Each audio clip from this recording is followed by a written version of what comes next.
morning. Good morning, everyone. Morning. On behalf of the Cape Midlands branch of the Pharmaceutical Society, we welcome you to our second Pharmacist Assistant Symposium. You have all seen the program. I hope you're just as excited as I am to hear from our speakers.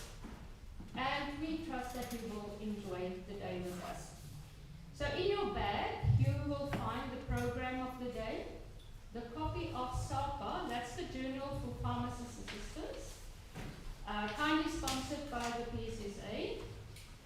And there's also a handout, if you've seen that, from one of our speakers, the dietitian, Miss van der Vijver. And later in the day, I will hand out evaluation forms that I would like you to fill out, because that will determine on the success of this day and also for the future we will continue to present these symposiums. As you can see, we've got a selfie frame. So tea time and lunchtime, you're welcome to take it and take all your pictures and post it, please. Just some housekeeping, the toilets are here. So once you enter, please just close this door. But yeah, so that's where you will find out. So we're going to start off with our guest speaker of the day, Dr. Terry Lynn Fogarty. Oh, I must take my glasses off to read. She's been a lecturer in the pharmacy department at Nelson Mandela University since 2008. She obtained a PhD in pharmacy education in 2021. Dr. Fogarty was part of the team who developed the new occupational certificate for pharmacy support personnel in 2016. Her research interests are in pharmacy education, law and ethics, and the practice of pharmacy support personnel. She is an examiner for the professional exam and moderator for the Pharmacist Assistants External Integrated Summative Assessments for the South African Pharmacy Council. In addition, she is part of the accreditation and monitoring team for the new occupational certificates for pharmacy support personnel. She also serves on the committee of the International Pharmaceutical Federation Advisory Committee for Pharmacy Technicians. Welcome, Dr. Terry Lynn. Morning, everyone. I'm using this mic, I think. Must I use that one? Right, I do need to use this one as well.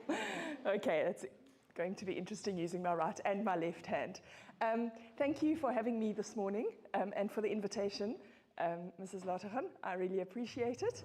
As you can hear from my biography, I have a passion for pharmacy support personnel and the importance that pharmacy support personnel have as mid-level workers in the healthcare environment.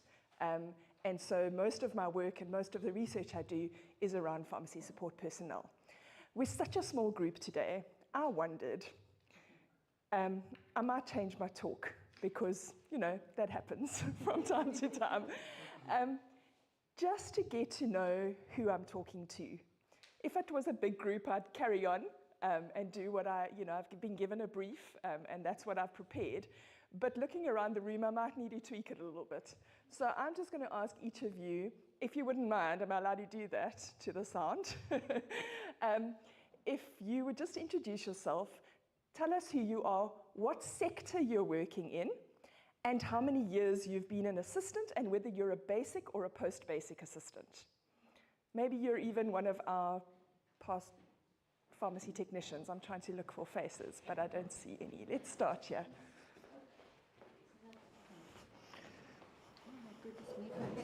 You first. Hi everyone, I'm Madeleine Schneckler. I started off in retail, if I can remember correctly, 1996. And then I was there for 9 years in retail, and then I got a government post, and the 1st of September, I was 20 years in government. So, Wow. yeah, that's me. A long time. No, post-basic. Post-basic. Post-basic, Okay. yes. Right. Hi everyone, my name is Susan Paula. I'm working at NUH Clinic as a post-basic pharmacy assistant. I am 9 years working there. 9 years. Hold both mics to your mouth, okay? Thanks. Hi, good morning everyone. I'm Veronique Samuels. I'm manufacturing. I've been 16 years sterile. I'm currently more than 10 years generics. So I'm post-basic, yeah, and I know Terry. Yes, Yeah. I was going to say. I'm fairly sure I would have facilitated you at some point. Good morning, everyone. My name is Yandi Sofebana. I'm a post-basic at Livingstone. I started 2020. Yeah. Morning, everyone. My name is Ndombe Kayambacha. I'm working at Livingstone as a pharmacy assistant, post-basic. I started in 2020. Okay. Lovely.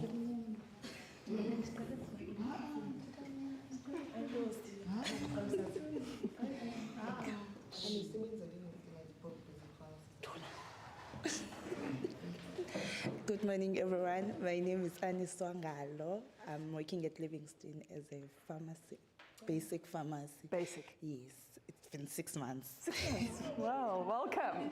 Welcome. Can I upload to? Yes, of course. Hi everyone, my name is Jackie Taylor. Post-basic, to be honest I can't remember when I qualified, but started off in retail.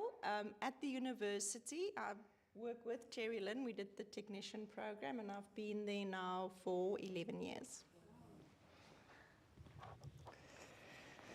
There we go. Hi everyone, I'm Marelise Iman. I started off as a stock controller for 15 years at a group in Jeffreys Bay, and then I moved here to the clinic care group where I'm post-basic pharmacist assistant. It feels like I've been there for 20 years, I think. But yeah, I just have a passion for people, so I love doing what I'm doing. Yeah, go ahead. Hi everyone, my name is Werner Lategan.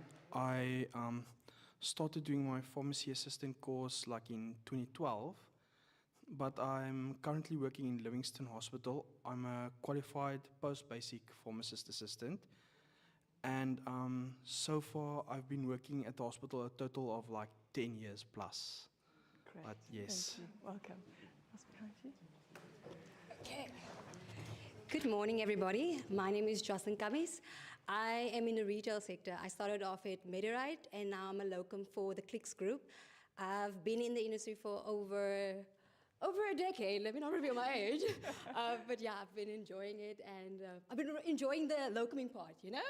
But yeah. Morning, everyone. I take it I'm the last one, so I'm the last one to speak. I'm Shumaga Godfrey. I'm from Eastman Pharmacare. 20 years now, 7 years as a pharmacist assistant post-basic. I am currently bridging into community. Lovely. You're not the last to speak because someone's just arrived. Oh, okay. Thank you, everyone, for just sharing where you are. So I didn't calculate who's been around the longest, but we've got people with extensive years of experience behind them, and then someone that's newer in the environment. Most of you being post-basic, hello, welcome.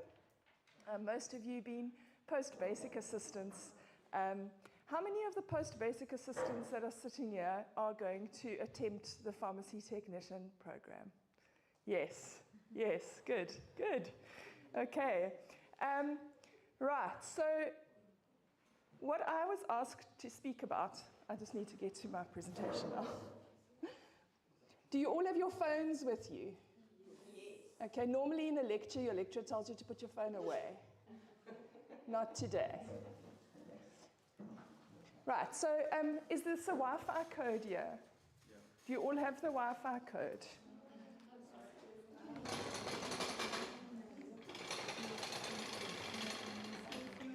It's Bishops with a capital B.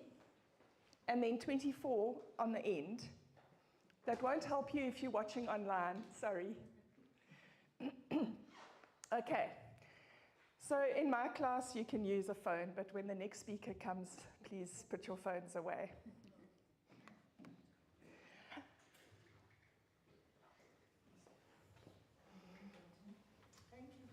You got it, okay. Right, so I've been asked to speak to you about what being a professional means. Some of you have been in the industry for over 26 years, I think I calculated, maybe longer. Some of you only 6 months. And so being a professional, becoming a professional, what does that mean for you as pharmacy support personnel? We're going to lecture outcomes. We're going to look at what is a profession, what is a professional, what is professionalism, and then what are the characteristics and traits of a professional. And we will also just look into pharmacy itself and what does the legislation say about me as a professional and the requirements of me as a professional. So if you can do a QR code scan here, okay? Or there's a link that you will need to type into your browser. And there's 2 questions that you need to answer. So I'm going to give you about 5 minutes to try and get that right, and then to answer the 2 questions. Those of you online, you can also use the link or scan the QR code, and you can also participate in the question or survey.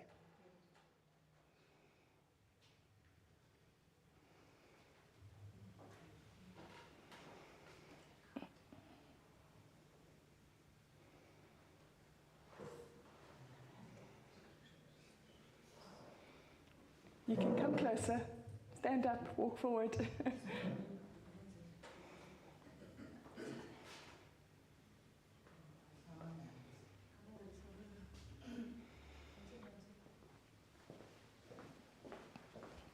Celeste is my techie here. She should be able to help you if you're struggling.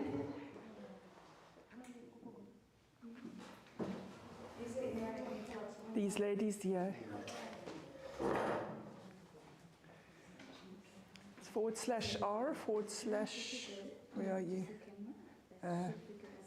RWMDJ6AY capital, and then RQ.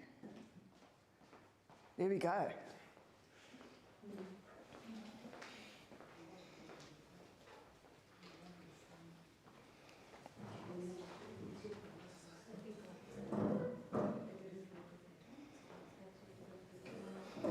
Okay, you're managing.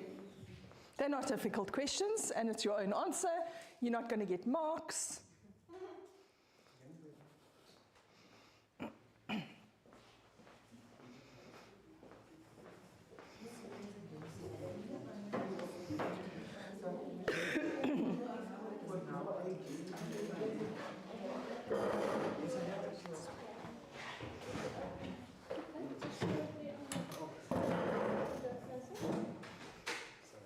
Oh, he's going closer. Okay. Yes. The Wi-Fi.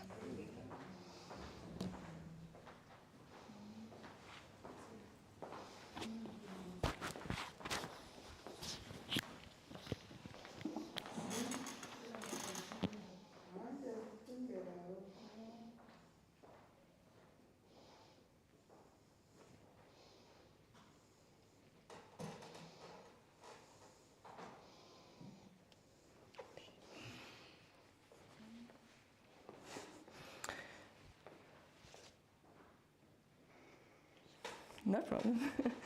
Okay, let's start seeing what are we getting as responses.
right, so here are some of the responses we're getting.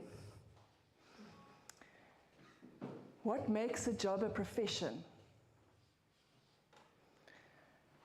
That there's a tertiary institution involved. I see passion is coming out very strongly, okay? There are regulations and codes.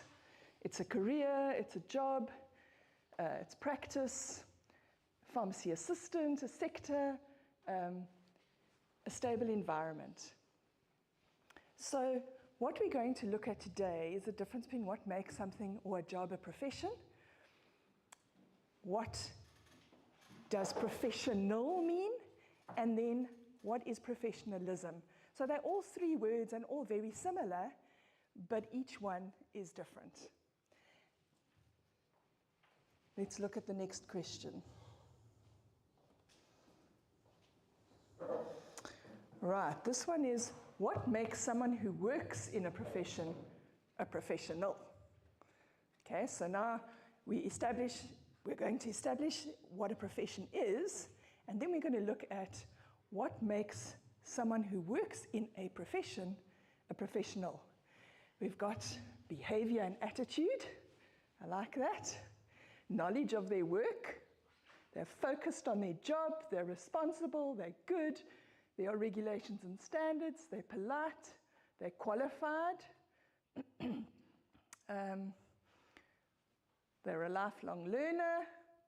They've got knowledge of their work and what they're doing. Okay, so that is your contribution to my talk. I can go home now. Okay, well, don't put your phones away because we will do another one of these little quizzes just now. And I can just, again, it's anonymous. I don't know who's answered what, okay? As I said, there's no right or wrong answer. But it gives you an idea of where you stand together as pharmacy support personnel and your understanding and your passion towards your work. Okay.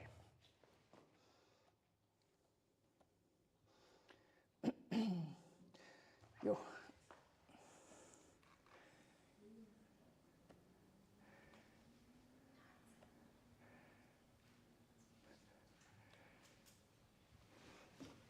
Okay, so let's look at a dictionary definition of what is a profession. Dictionary definition, sorry, this is not my clicker, I'm not used to it. Where's my laser? Yeah, this one. No, I won't work on a TV. Okay, yeah. So I've highlighted some of the key words that are in the definition. So the definition is a disciplined group of people or group of individuals who adhere to ethical standards. This group positions itself as possessing special knowledge and skills. Can you remember that came up in your word cloud? In a widely recognized body of learning that you have to go and study for it. You have to study a qualification to be a professional. Derived from research, education, and training at a higher level, and is recognized by the public.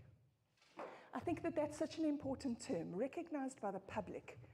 That all of you, whether you're working in manufacturing or whether you're working in retail, right at the face of the patient, that you are working for the public good. Everything that you do. If you work in manufacturing and you're receiving a raw material, you're never seeing a patient. But who's receiving that raw material at the end of the supply chain? It's the patient. So if you aren't doing your job properly and according to policy and procedure and good manufacturing practice and good pharmacy practice right from the start, then your patient at the end of the supply chain is going to struggle. Okay. A profession is also prepared to apply this knowledge and exercise these skills in the interest of others. Everything we do as a professional is about others. And so when we join a profession, it's not about me. So many people go into a profession or into a job or into a career, and I do a very informal survey with my first year students when they first come into university. And I say, why did you study pharmacy? Why did you choose to study pharmacy? And more than half the class will tell me because it pays well. And then I have to break it to them that it doesn't pay so well. And try and encourage them from an early stage in their careers to change their way of thinking. You spoke about how passionate you are about people, and that's why you're still in the profession. And so having this discussion with first-year pharmacy students and saying, you know, yes, it is about having a stable career. Yes, it is about getting a stable income, because we all have families to support. But if you're not passionate about people, even if you are receiving raw materials in a manufacturing facility, then perhaps you need to relook at the profession that you're in. Okay, need to move along. What are some of the attributes? Okay, these things came through in your word cloud, so I don't need to talk about them. Specialized body of knowledge. Most importantly, what makes pharmacy a profession is that we have to be registered with a regulatory body. The council regulates our practice. If you are a cashier in a shop somewhere, are you registered with a regulatory body? No. Okay. A profession, for you to be in a profession, or for a profession to be recognized, there has to be registration with a regulatory body. There's also professional associations, and you are very privileged to be members of the Cape Midlands branch of the Pharmaceutical Society of South Africa. I do not know of any other PSSA branch that cares about their pharmacy support personnel as much as the Cape Midlands branch. So again, just thank you, Alice, for persevering. I know that you may be disappointed with the turnout today, but I really feel that we need to keep pushing, and you guys need to speak to your peers and get them here next year. You know, if it means we need to change the day or whatever it is, let us know, and you know, we will work towards that. But really, I feel that there's an ownership that needs to come from the support personnel for this symposium. Okay, governance by peers. What do we mean by that? Well, it means that I'm working with others in the profession, and we hold one another accountable for what we do. If you see that your fellow assistant, your colleague, is doing something that is not professional, not within our conduct, possibly against the law, it's your responsibility first to approach them and say, you know what, this is actually not what we've committed to in our practice. And so let's change it. Okay, it really is up to you to be the first person to make the change. Then take it to a higher source, but start with governing one another. There is an amount of social prestige in that. You're recognized by the public as a healthcare professional. Have you heard of the white coat syndrome? Yes. Yeah. What happens when someone sees a white coat? Their blood pressure goes up. Okay. When they see a healthcare professional, their blood pressure goes up, because there is this awe, this like, wow, I'm in the presence of a healthcare professional. That means that there's respect of the public for what you do. And how do you keep that respect? How do you maintain that respect? It can't just be demanded because you're wearing a white coat or because you say that you're a pharmacy support personnel. You can't just keep that respect. The title has the respect, the job has the respect. But if you as a person don't have that respect, you will lose that patient's respect. And unfortunately, if you lose that patient's respect, they're going to see all other pharmacy support personnel and even the profession in the same way as they see you if you are disrespectful to your patients. Okay, you're a vital service to society. We also follow a code of ethics. Now, who knows what our code of ethics is in pharmacy and where to find that information? It's not a test, so you can get it wrong. If I had more time, I would take you onto the website. I'd show you exactly where to find it. But in our profession, we have a code of conduct. It's Board Notice 108 of the 20th of October, 2008. Okay, it's not new. It's been around. It's something that you probably covered in your course, but you just learnt it and then forgot it.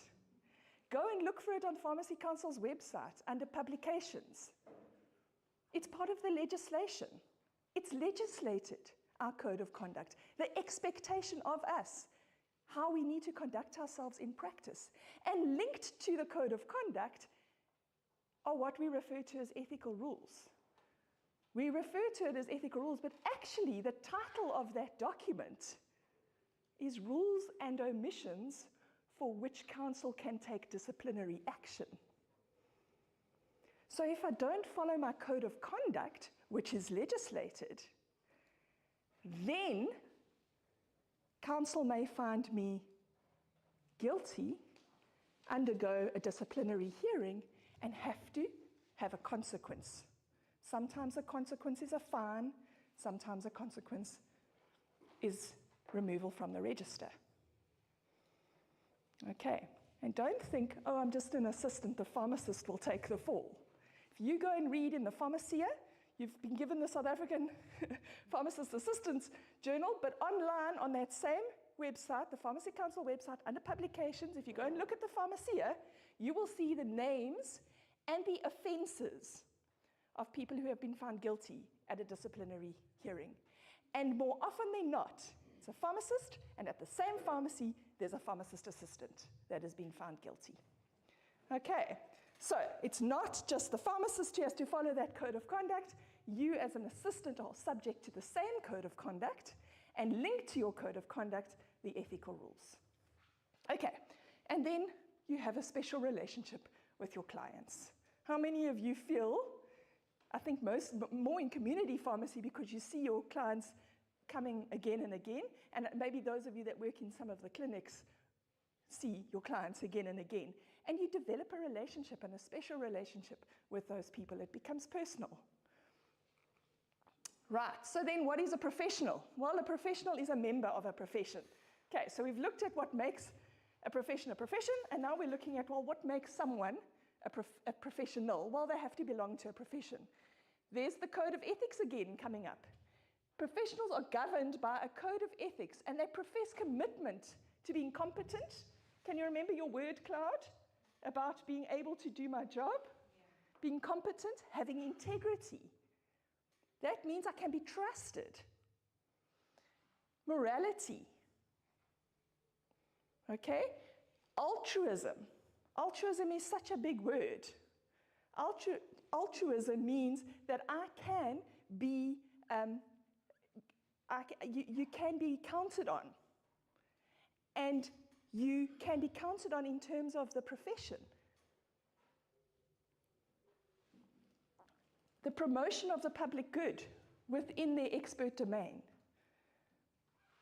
So the public comes through again. Your patients come through again. Professionals are accountable to those served and to society. You're accountable to your patients. You think you're accountable to the person who pays your salary? Yes, you are.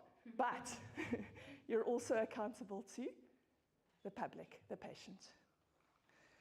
Okay, so we've got your code of ethics. We've spoken about that already. Commitment to competence, your continuing professional development and being a lifelong learner. I saw lifelong learner come through on the word cloud. Altruistic, putting others before themselves. Okay? Being patient-oriented, genuine respect for others, acting in their best interests. Integrity, morality, and honesty, adhering to personal, professional, moral ethics, and a high standard of behavior. And then the promotion of public good. We have a orientation to service, to serving. We are not there. People are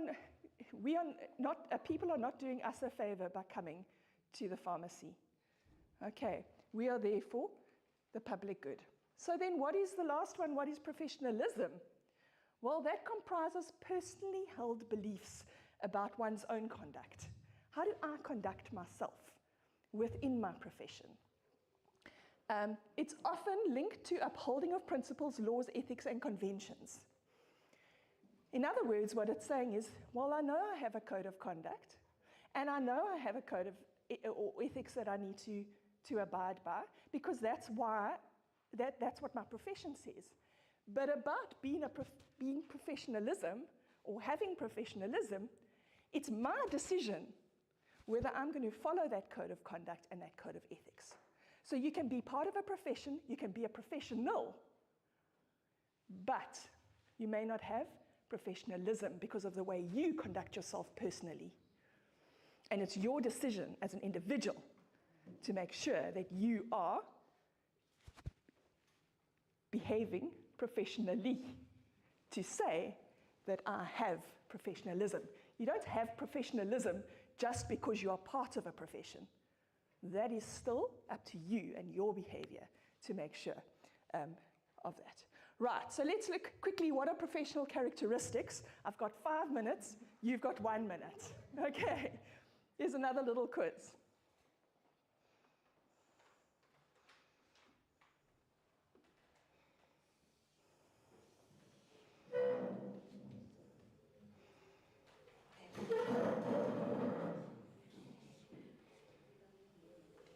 It's only one question this time.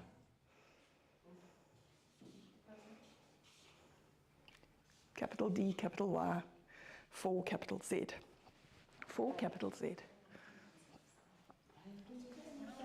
That starts the same.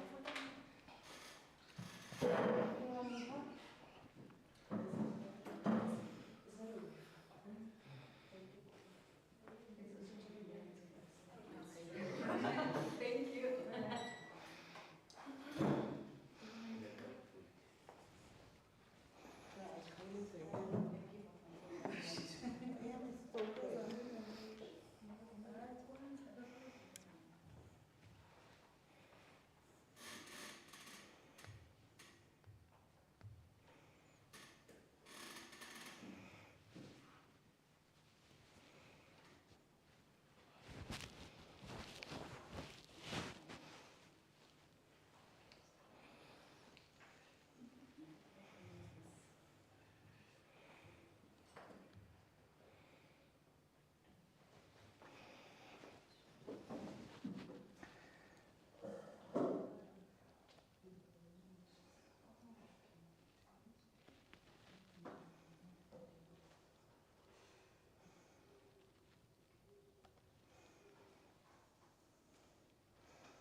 Right, we've got some answers coming up. We've got good, respect, standards and practices, knowledge of work, scientific knowledge, professional standards, basic rights. So a lot of words are coming through again. But what is a trait? What is a characteristic? If I am agreeing to follow my code of conduct and I'm agreeing to have professionalism, what are the traits of someone that is going to then appear in the workplace? Good, I see good a lot. when it comes up as the biggest word, that means that many of you are using the word good in your answer. Okay, maybe someone wants to explain what you mean by good.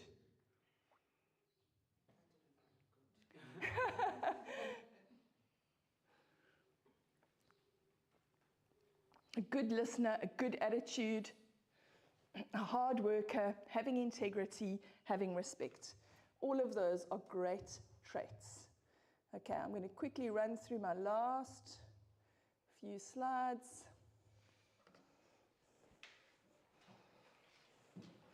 Right, so appearance. What I look like in the workplace. Now, obviously, depending on your workplace, there would be different requirements. Manufacturing may have different requirements to community pharmacy and hospital, etc. Regardless of what the requirements are, you should always be neat in your appearance. Okay? It looks to me like everyone here is neat. But sometimes someone will arrive at work, you know, yes, I've got a white coat, but it's like all wrinkled up and it's been in the bottom of my bag and it's got like black marks on it here and there. You know, now suddenly your appearance is not looking so great. No, but I've got my white coat on because they said I must have a white coat. Okay. Let's move on. These are just examples of image don'ts, like even just chewing gum. You know, if someone walks into a pharmacy and they want to talk to you and you go, it's not so nice, you know, especially with a patient. If it's your mate, it's fine, and they're used to you chewing gum. That's up to them to tell you, listen, stop chewing your gum like that. But a patient, immediately, you're the first impression, they're going to be like, ooh, I'm going to walk away from this. Okay, or maybe I won't come back. That first impression is so important when someone walks into a pharmacy. Even clothing that's a little bit too trendy, you know, that maybe has like really graphic images on the front, that might be offensive to some people.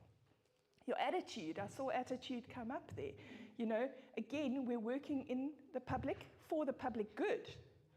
And so when we're working for the public good, even if a customer is standing at you, swearing at you, which I've had before, I've had a customer attack me over the counter, I have to stand and smile and have a good attitude. You know, I don't have to agree with the patient, and I don't have to bend the legislation or the rules to give the patient what the patient is asking for, but I do have to be respectful and not start swearing back at the patient or shouting back at the patient. Okay, every patient deserves to be treated like you want to be treated. Okay,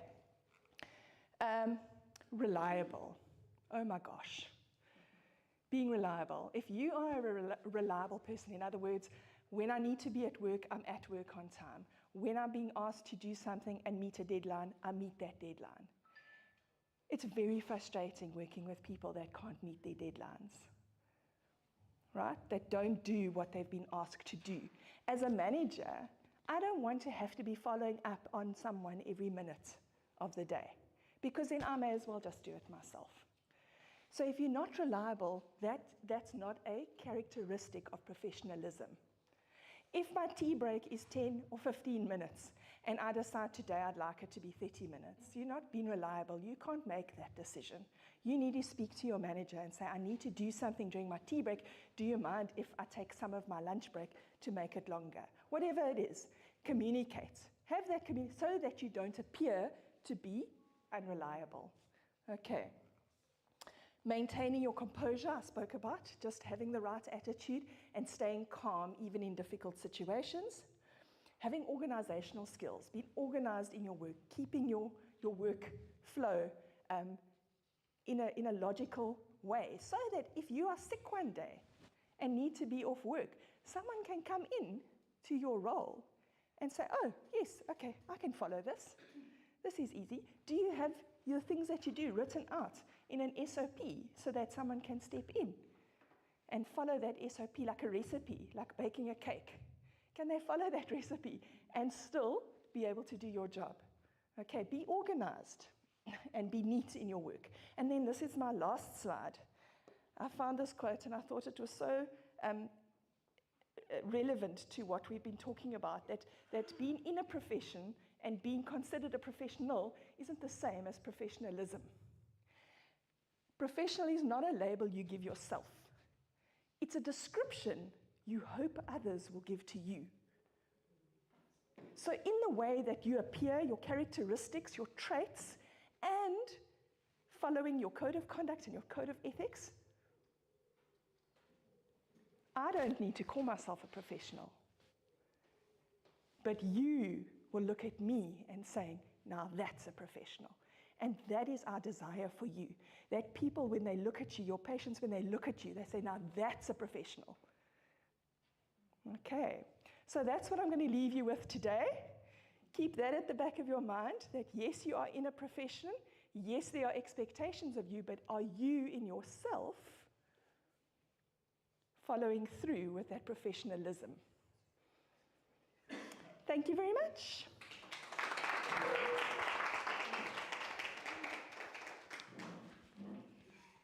Thank you so much, for an excellent presentation. The first thing that came to my mind is the interns need to hear this, and pharmacists. So I think beginning of next year when we get our new intake, this is something they need to see and need to hear. Thank you so much. Before I introduce our next speaker, I'm not sure if you're going to stay for lunch, but I just want to present you with something, so you're free to come and go as you wish to do.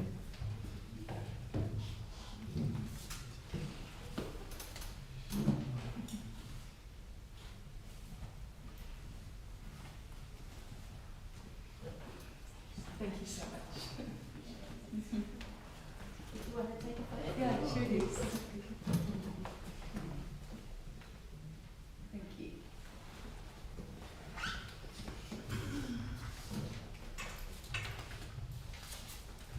Right, our next speaker, Mr. Kempi van Rooyen. He's a clinical psychologist. He was a lecturer and researcher at Nelson Mandela University for more than 10 years. During his tenure, he published 2 book chapters, 3 refereed articles, and supervised 11 master's research projects. He has presented 11 papers at national conferences and 8 at international conferences. He then joined the Eastern Cape Department of Health. He was also the chairperson of the Psychological Society of South Africa in the Division of Trauma and Violence from 2016 to 2022. He is currently working in private practice. He has 18 years of experience as a clinician. His area of expertise is mainly in traumatic stress, burnout, and adult personality. Kempi, you're welcome.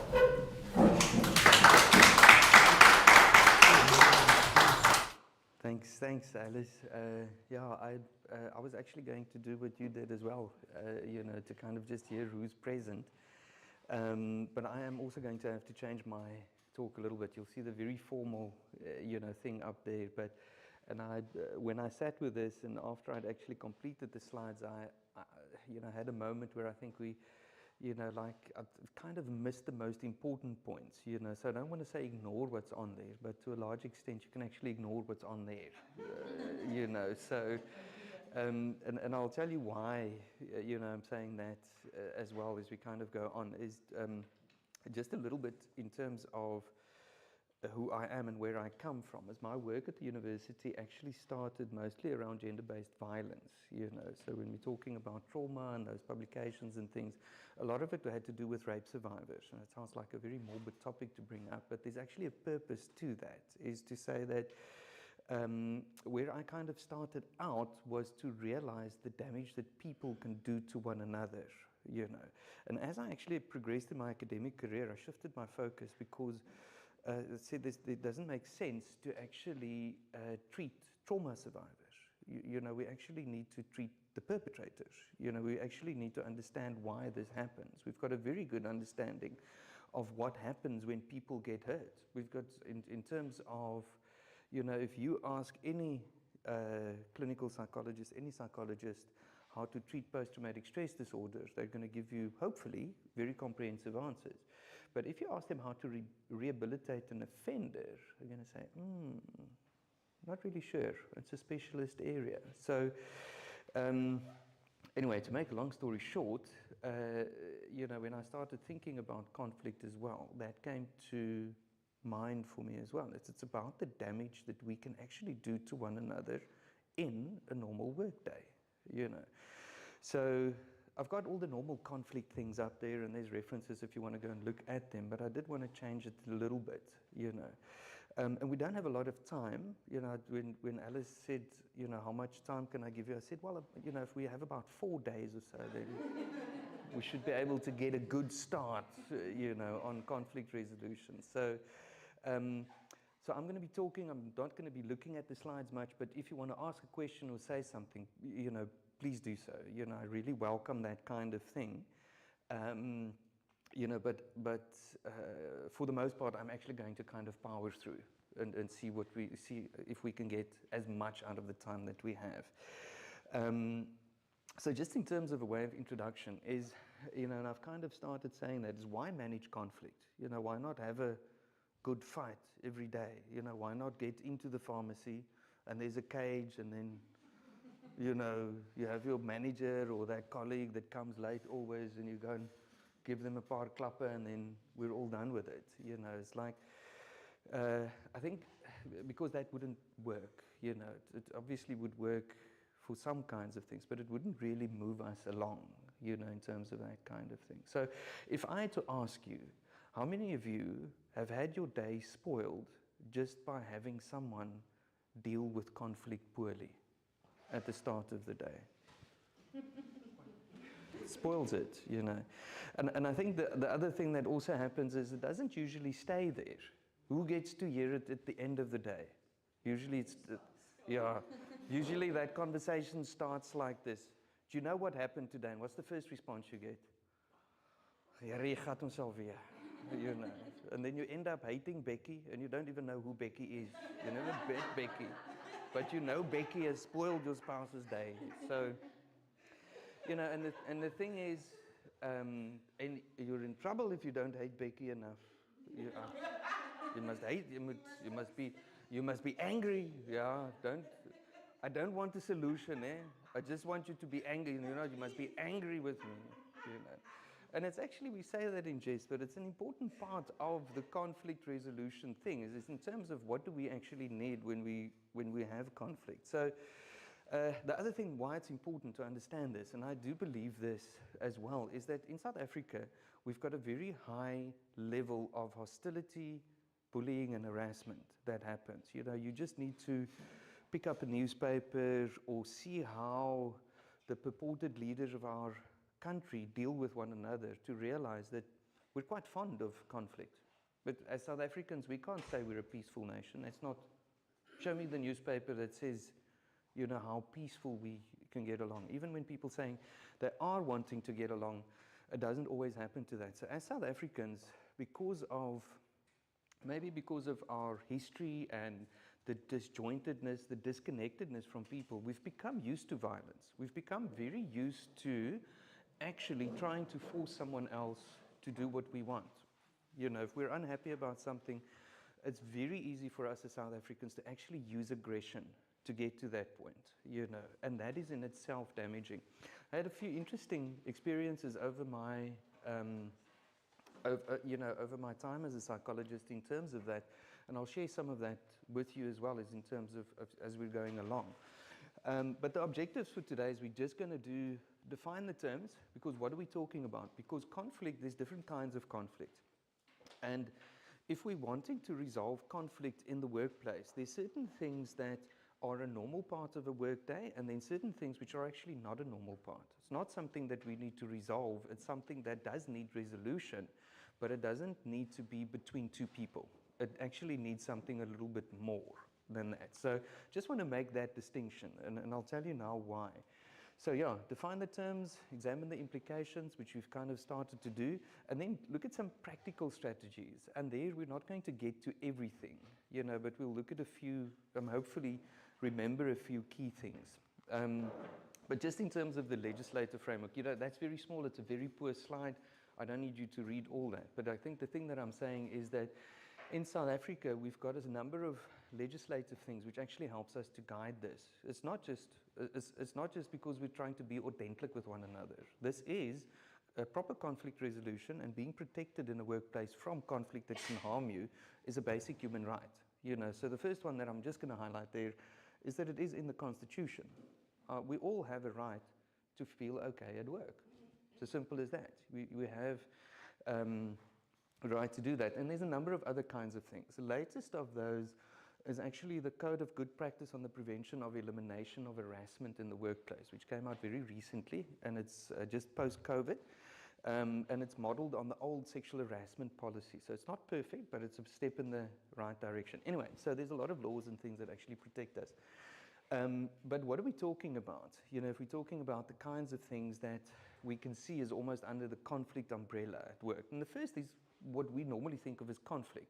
And that's a disagreement or a clash of interests, opinions, or values between individuals or groups, right? We're not all the same. We don't all share the same values. And we don't see things in the same way. That's quite, you know, that's normal. And that's a normal part of life. We won't see everything the same. The nice thing about being a part of a profession is you've got an external set of rules which actually says this is how we're supposed to be, you know. So we can't argue about, for example, the scope of what someone can do, right? That's kind of in the guidelines. We don't need to wonder about that. Where we still might have an issue is when we're not agreeing of where that line stops and starts. So it's not saying that we don't have disagreements, but we're very clear about what we're talking about. You know, because there's a set of shared interests, values. The opinions might not always be the same in terms of that. But that's basic conflict. That's a part of life. That we will have everywhere. You know, if you have a system that has no conflict, it's dead. You know, any system that is functional and healthy, whether it's marital, whether it's organizational, will have an element of conflict. That's not a problem. If conflict in and of itself is actually an opportunity to engage and to discuss and to grow and to make sure that everybody's on the same page. You know, that's not a problem. But what we're not talking about is bullying, for example. So that's repeated unreasonable actions directed towards an employee or a group that create a risk to your health and safety. Has anybody here ever felt bullied at work? I have. It was at the university actually. With all my times, you would have think I would have been bullied at Livingston, but it wasn't. You know, I wasn't. I was bullied at the university. It can happen anywhere. But bullying is when someone's kind of trying to hurt you. There's no reason for it, you know, in any which way. So it's related to harassment, but harassment's a little bit different because with harassment, we often assume that there's something about you that is making the person harass you. You know, so that would be, and under South African law, and that code of good practice that we just highlighted was unwanted conduct related to a prohibited ground of discrimination. So it's actually seen as a form of discrimination. So if you feel someone's harassing you because of your gender or sexual orientation, race, religion, culture, any of those kinds of features, you know, then that's considered harassment. But the two get very close together. It's just that bullying doesn't need a reason. It's like either the reason is within the bully, but they don't like something about you. You know, but it's not necessarily a demographic thing. It's not because you're black, white, or because you belong to a certain religion. But essentially, they kind of come down to the same thing. You know, and one of the things that I wanted to highlight here is, do we, and this is a question, do we sometimes excuse bullying and harassment in our workplaces? Yes. Yeah. How does it work? Have you ever seen bullying that doesn't get addressed? Or harassment, maybe you weren't the victim, but harassment that doesn't get addressed? It's just why does that happen? I think we can go on the issue. Mm-hmm. So it might be that your friends, as one of the scenarios. The second one would be not a confrontational person in that position. So you have no leadership for confront the situation, and you have no problem solving. Bad management? Yeah. Usually one of the things that the bullying researchers will often say as a very standard kind of response is bullying only happens in the absence of leadership. Bullies cannot function when there's adequate leadership, you know, so that's a comment. So when you're saying about management, is that usually management excuses it. You know, some of the phrases that I've heard from managers is, ja, ek het hom maar so gekry, I didn't cause this problem, so now we're all sitting with this bully, but I didn't cause this problem, you know, and it's a cop-out, you know, saying is that I didn't create this problem, but often the manager is as scared of the bully as the employee is, and that you can't have, you know. Now I've lost my train of thought, is that, it's often the bullying and harassment is excused because it's coming from a senior. You know, it's almost accepted in healthcare practice that it's okay to embarrass or humiliate someone in front of other people, you know. And we often had very big problems with the interns because in the medical training fields, it seems to be okay to humiliate someone in front of a group of other people and call it teaching. Now, I haven't looked at the teaching research in a long time, but I've never seen humiliation at any top list of teaching strategies, you know, kind of thing. So it sometimes gets excused. And I had this once. I was asked to, this is when I was still with the Department of Health, and I was asked for another government department with their they had a lot of conflict at the provincial level. So we're talking about what do they call them? Senior directors and the MEC, the head of department. It wasn't the Department of Health, it was another department. I'm not going to say which one. But they had so much conflict at the high level that people sabotaged one another's projects.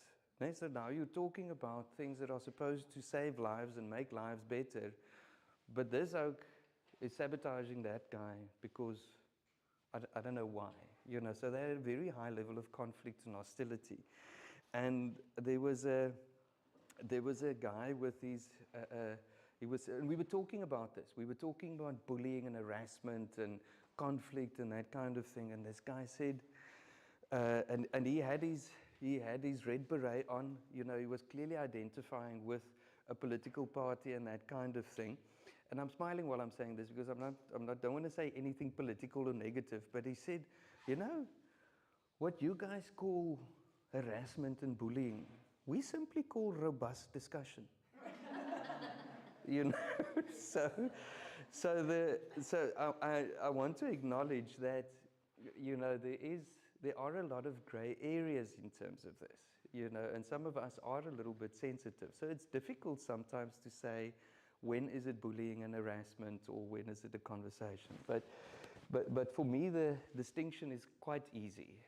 If you feel like your person or your humanity is being attacked, then it's not conflict resolution anymore, then it's something different, and also the other big distinctive kind of thing is I always need to ask myself that the conversation that happens between, let's say, a manager and a junior, why could that not have happened in private?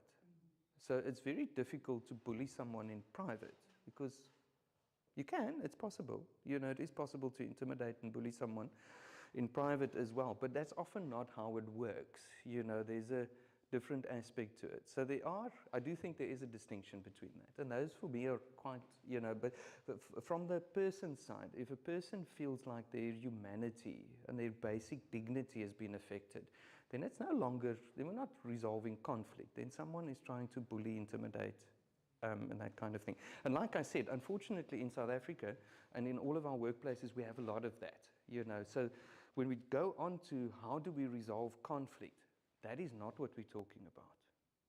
You cannot be expected to resolve bullying by yourself because, or harassment. That is something that you actually need protection from a manager or an employer. And this is what I wanted to say earlier, is that I've often seen healthcare practitioners and other people, private and government sectors, where I said, you don't actually need a psychologist, you don't need a mental health care team, you need a legal team.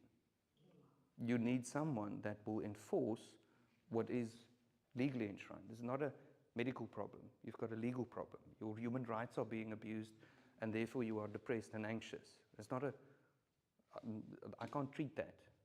That's not a medical condition, that's a societal condition.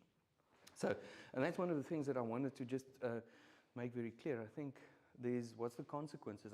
We barely need to go into this, and I didn't really put up any of the research references and things, but increases in unhappiness, mental health problems, decreases in productivity, low morale, high turnover or burnout,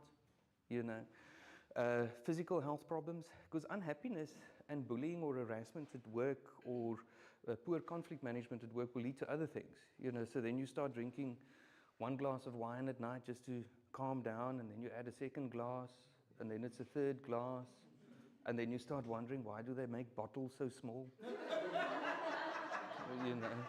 And then you're kind of in trouble, and that kind of happens, So that's sometimes something that we do see, and then often a person will come into contact with mental health because of that thing.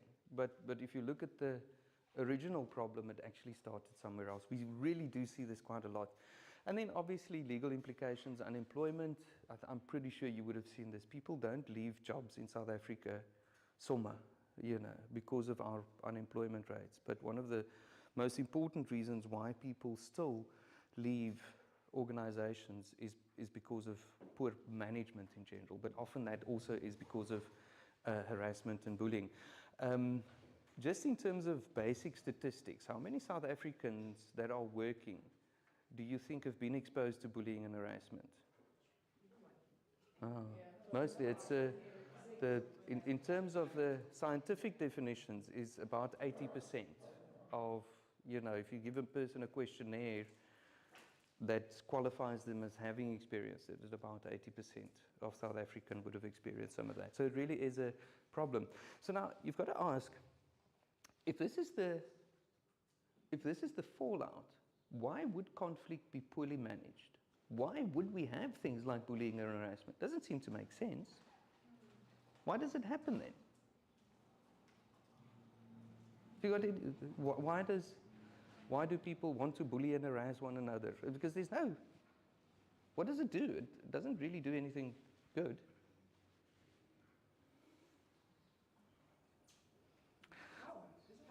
It's power. Yeah. So the bully will get something out of it. That sense of power. We often kind of think that we're very much more advanced and human as we think we are, but we all have that capacity. We all have that enjoyment of, it's like when you're driving, and someone cuts in front of you in the traffic and you think, ja, as ek jou nou kom bykom. It's we don't all act on it, but it's also a human thing, and unfortunately I think what happens in contexts like South Africa, where you've also got a lot of inequality, that will often then come out. People, if you have unequal distributions of power, wealth, and access to capital, all of those kinds of things, you will see more of it. So, yes, what I want to say is that we're not going to focus on the bully in terms of our presentation, but there's a reason why bullies become bullies as well, and it's often not healthy. But they then garner some kind of there's some psychological traction, makes them feel better, because there's no practical reason for bullying. There's no practical reason. It doesn't really help anybody. It doesn't make people more effective. It actually doesn't make them more compliant. They're just going to, if someone does bully someone, they will be compliant as far as they can be seen. But they're not going to, so it doesn't really make sense. But okay, so if we talk about conflict management, and this is where I actually want to step off from the, from the basics that I've got on the board there. Because if you think about, I want you to kind of, because a lot of the basic conflict resolution things will tell you things like this: open communication. It makes sense. You need to say what you mean and mean what you say. Active listening, which kind of means that you need to try and understand what the other person is saying. Those are basics. And then empathy. Sometimes we can also get to mediation. If you can't resolve it with a colleague, you can get a third party to say, let's get another set of eyes and ears in on this. Negotiation. And then it's often something that we assume will work out just because people want to, but it doesn't always work out. So I wanted to take a little bit of a different tack in terms of this. Is if you take the opposite side of well-resolved conflict, what is the opposite of that? War. Essentially, people get to the point where, well, we can't agree, so now we're going to kill one another. So whomever is left is then right. Whomever is left over, that's the, So if you bring that down to other, what we, if you're talking about that as well on a more individual scale, when you're talking about domestic violence, gender-based violence, when people get to the point where they feel that I'm not going to get what I want, I'm not going to resolve whatever is the difference between us, is then to use violence. Have you ever thought about, do we condone violence? So I see some no's and I see some nods. Depends on the definition. Yeah. It's a wide question. It's just the psychologist in me. I ask vague questions so I can hear what you're thinking. But as a society, do we condone the use of violence? And the simple answer is not legally. Yeah. formally we don't condone the use of violence. You know, it's not okay. On paper, yeah. So we're quite clear on that. You know, is that. But if you think about, so let's say it like this. Let's say on paper, we do condone violence according to certain rules, right? So how does that work? When is violence acceptable? Is it ever? I suppose when you're protecting yourself. When you're protecting yourself, or look, the only people. Legal either, because if you end up killing that person, then you face manslaughter. So the only people that can really legally use violence are the police. You know, and it is also, it's regulated. You know, they can't just do what they want to. You know, it's like they use the principle of, I can't remember what the principle is called, but you know, they can't just shoot someone because they're yelling at them. You know, it has to be reasonable. You know, and it is not to harm the other person, it's to protect. You know, but if you think about the other side of conflict, is if we talk about a war, for example, why do we dress soldiers to look the same? Because you can still hold a gun. Doesn't matter what you're wearing. You know you've got to shoot. Yeah. Yeah. So a lot of the military historians will tell you, yeah, that's to make sure that you're shooting at the right people. You know. So, but what we've done now is we're saying, you're wearing your uniform, so I'm allowed to shoot you today. But tomorrow when you're on leave and you're wearing civvies, I can't shoot you then. But isn't it true? Yeah. So from a psychological perspective, we also think that it makes it easier because you're not sending people to die. It's just soldiers. It's not people. It's the uniform. The uniform makes you anonymous.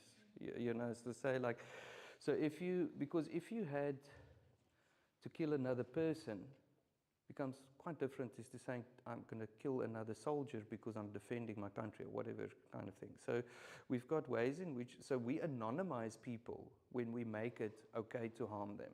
That's what I want to say. And the uniform does that.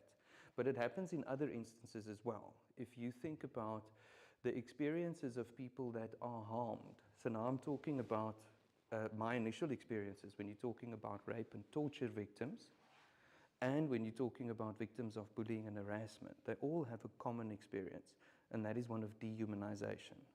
So my argument is always, how do you, is for us to harm someone. You know, when conflict goes badly and you're trying to harm someone, you have to almost dehumanize them up here. This is why things like racism or any kind of stereotyping, you know, we refer to it as othering. You've got to other a person. You're not human.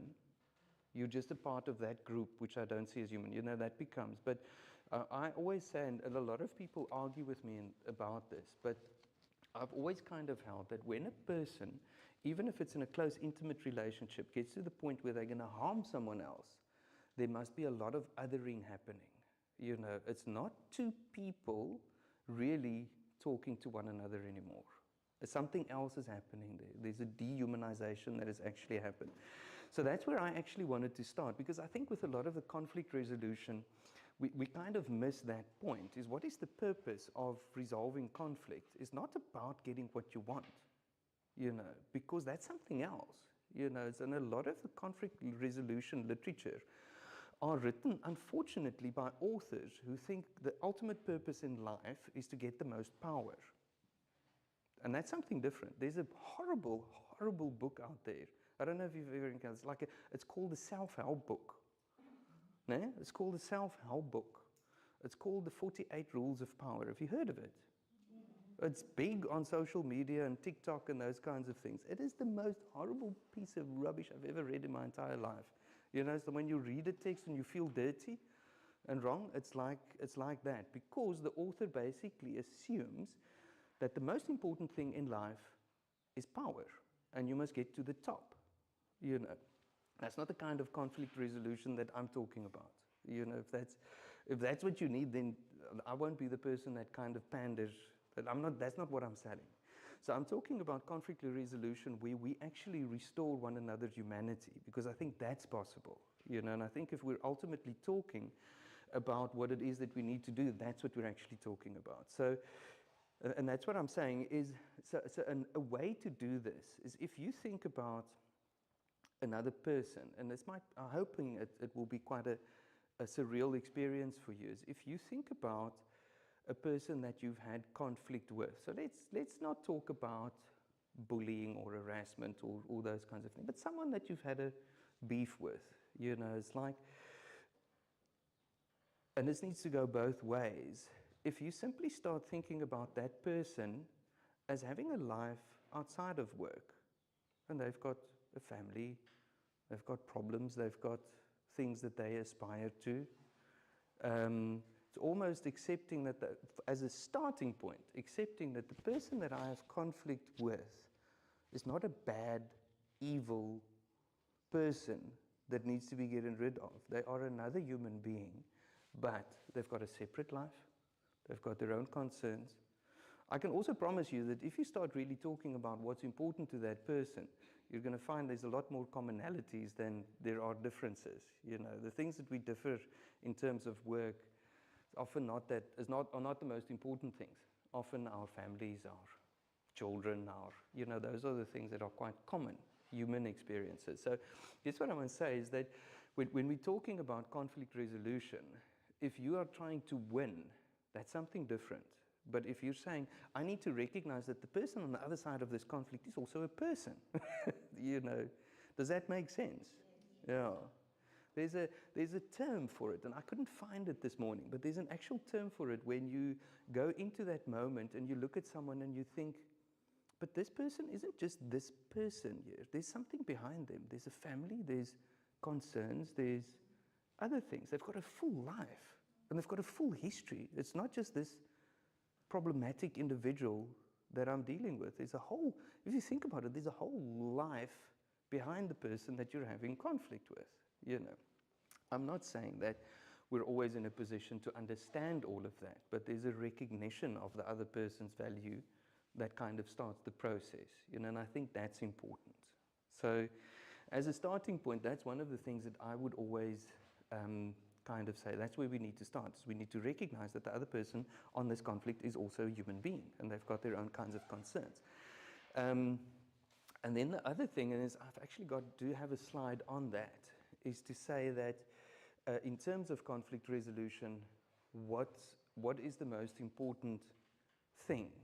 You know, there's a few things that often come up. I don't know if you've ever heard of this phrase. They say to deal with the problem, not the person.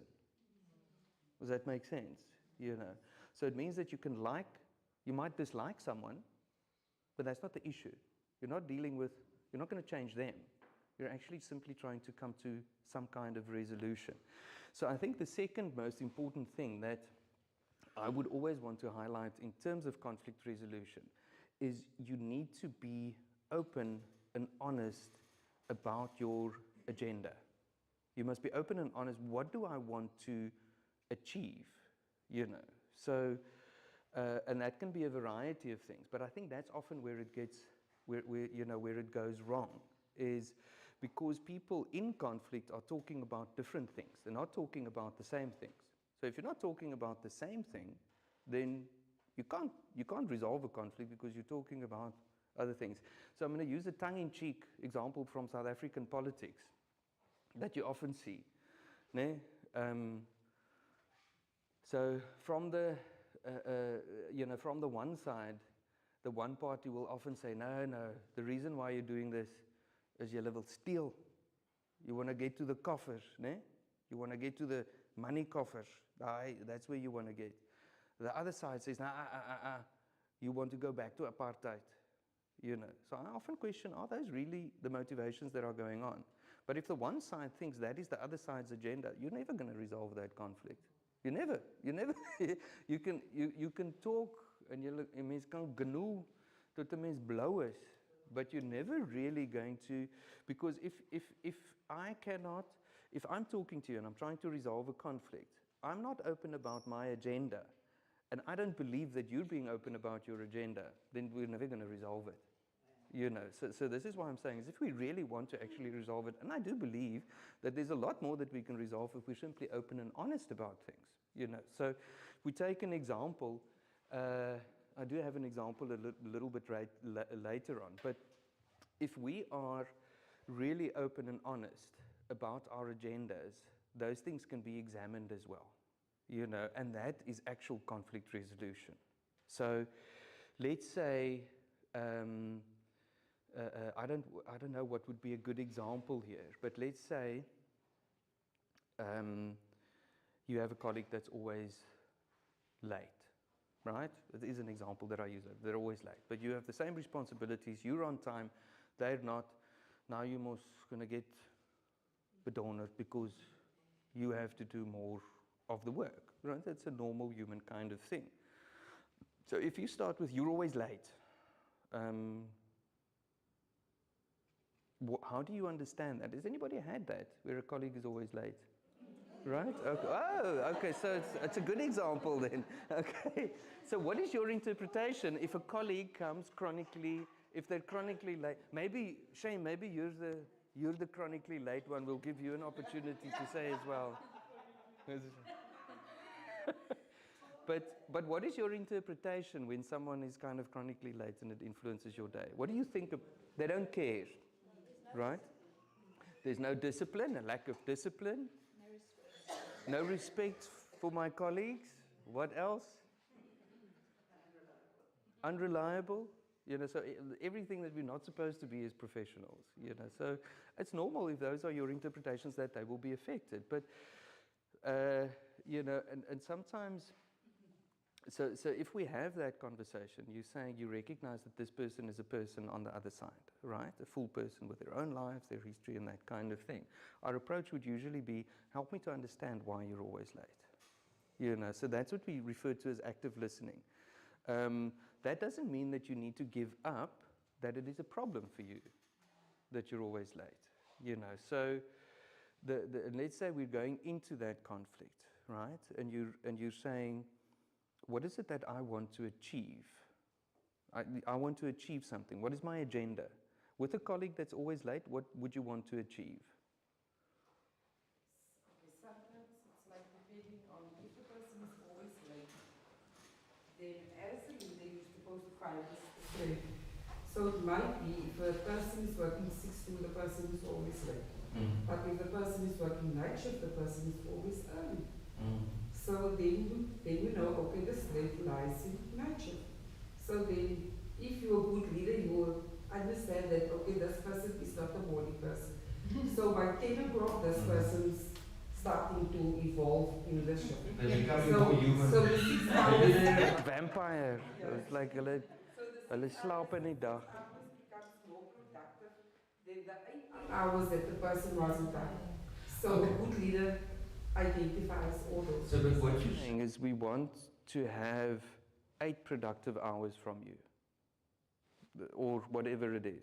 Yeah. My purpose going into this conflict is I need to understand how do we look for a manager. That would be true. It's like I want the best out of you for over a period of time. But as a fellow employee, you would want a sense of fairness.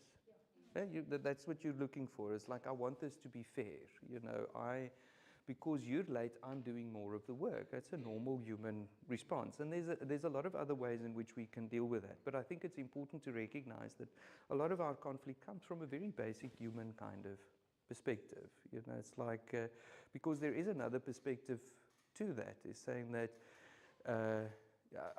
it goes around in circles in terms of saying that your contract is with an employer, not with your colleague. So you need to do what you need to do irrespective of what your colleague does. But we're human beings. You know, if you're doing more of the work and someone else is working less hours and they're getting paid the same salary, it's not going to lead to happiness. So we can't ignore that aspect of it as well. But so you would go in and you would say, I want things to be a bit more fair, you know. And how do we do that? Then you can look for solutions together. But you know, and you don't have to say that your coming late is, you know, is is not a problem. It is a problem. You know, I'm acknowledging that it is a problem. But what I want to achieve is a bit more fairness. I feel it's unfair. So that's the way in which you kind of say, that's how you approach the conflict. What do I want to achieve? And if you're open about it, and then you're talking about the same kinds of things. But let's say that in that same example, you get, and the other person says, it's not easy for me to get here on time because I've got 4 children at 3 different schools. You know, I'm a single parent, they need to get, that's why I'm late. It's like it's like to say, I understand that. But how do we then create fairness? How, so he's saying, I'm not interested in you must be on time. That's not my thing. I want fairness. Ek moet werk vir 8 ure, whether you're here or not. I need to do that. But the point is, how do we create more fairness then? You know, and I remember that just before I left Livingston, we had that conversation with psychologists as well, as saying that, you know, with people leaving early or coming late and things, they used to say, I don't care when you come. You can come whenever. Because the hospital's open 365, 24 hours a day. You know, so if you want to work in your hours on a Saturday or Sunday, if you want to stay later, it's fine. But I need 40 hours from you. You know, I can do many things for you, but I can't give you less than that. So tell me, you know, what you need. If you're coming late, I accept that. But tell me, how is the state going to get its pound of flesh that it's paying for? You know, but you've got to be clear about your purpose. So if you're going to say, yes, I'll take laat, you don't respect us and that kind of thing, you're putting the other person on the defensive, you know, and then they start defending, and then you go round and round, and that's usually when conflict doesn't get resolved. So, in terms of what that honesty does is it increases trust and credibility. If you start to understand a person, and then you realize, but hang on, they are not just lazy, they are not just irresponsible, they actually have things that I didn't know about, then it becomes a little bit different. That doesn't mean that you need to say, it's maar okay. Because what if the person says, I want job to make my life easier? It's like, that's not really what a job is about. You know, so there are certain things that you can and cannot expect, you know, in terms of that. But then that conversation is quite open. So we can't do that. I can't just give you time off, or we can't just, you still need to do what you need to do. We can work around that, but we can't just make it easy for you. That's not how it works. A lot of the other things that I think becomes important is also, if you're open and honest about what you want to achieve, then it also becomes easier to not destroy relationships, you know. And I always say that if you think about the pyramids were built by slave labor, no? But how happy were they? How okay, they did their jobs. They were there on time. There the pyramids are, they're built. That doesn't mean that they were okay. So I guess what I'm saying is that sometimes when we forget about the other person on the side, we get what we want, but we destroy a relationship in the process. And how the only way in which we can continue to resolve conflict is by relationship building. Actually becomes a lot easier. The better you know someone, the better you understand their motivations, the easier it becomes to actually resolve conflict. It doesn't become more difficult. So that's sometimes also one of the things that I say is that when we're looking at conflict, if you forget that there's a person on the other side, you might destroy the relationship. So the next time you need to resolve something, it will be more difficult. You know, so I always kind of say, and we use this very often in marital counseling. In marital counseling, we ask this question because there it's pertinent. You know, it's like, do you want to be right or do you want to be closer? You know, what's important here? Why are we having this argument? Are you having this argument to win the argument? Because you could lose the person in the process. So is that really the important thing? So in terms of, and I do believe this, and I often kind of move to the other side, and where I think, maybe we should just treat people like they're machines. Isn't that what employment is? You go, you work, you know, you see these LinkedIn posts, work is not a family. And then you've got the other side saying, no, my work works well, it is a family, and that kind of thing. And it's a difficult thing to say. But I think and I often come back to this point, you know, is where I say is that if we don't think about people as people first, whatever else we do really doesn't matter after that. You know, and I think that's what I also want to say, is in terms of conflict resolution, I think the most important thing is think about what it is that we want the outcome to be, and more often than not, to build a relationship with someone in the long run is a much better conflict resolution strategy than destroying them. You can destroy someone if you want, but what's the point? Anyway, I'm going to end off there. Thank you very much. Thank you.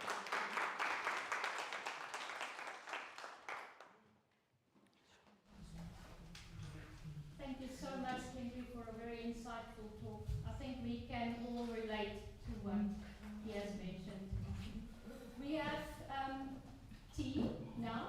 You're welcome to go to the entrance. We are going to start 10:30 sharp. So, and also I was thinking about the selfie frame. Let's do that after, just, during lunchtime.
obtain a technical thing.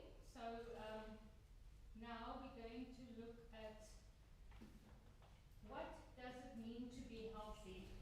So I'm going to introduce you to our speaker. Again, at this age, gotta walk it all up. Monique is a dietitian. She studied at the University of KwaZulu-Natal. She's been in private practice for almost 10 years. She's married and has 3 beautiful and very busy boys, she says. She started her career at the SANDF, that's the army, for you that doesn't know, that in the sick bay in Port Elizabeth, and she did a concert there. After community service, she locumed in a private practice at Mercantile Hospital, after which she started her own practice in East London. She eventually moved back to PE, where she met her husband and started her practice in PE. Her passion is working with diabetes because she is a type 1 diabetic and believes that good nutrition starts as early as pregnancy. She believes that healthy eating doesn't mean expensive, and that balance is the absolute goal to being healthy. Renee, the floor is yours.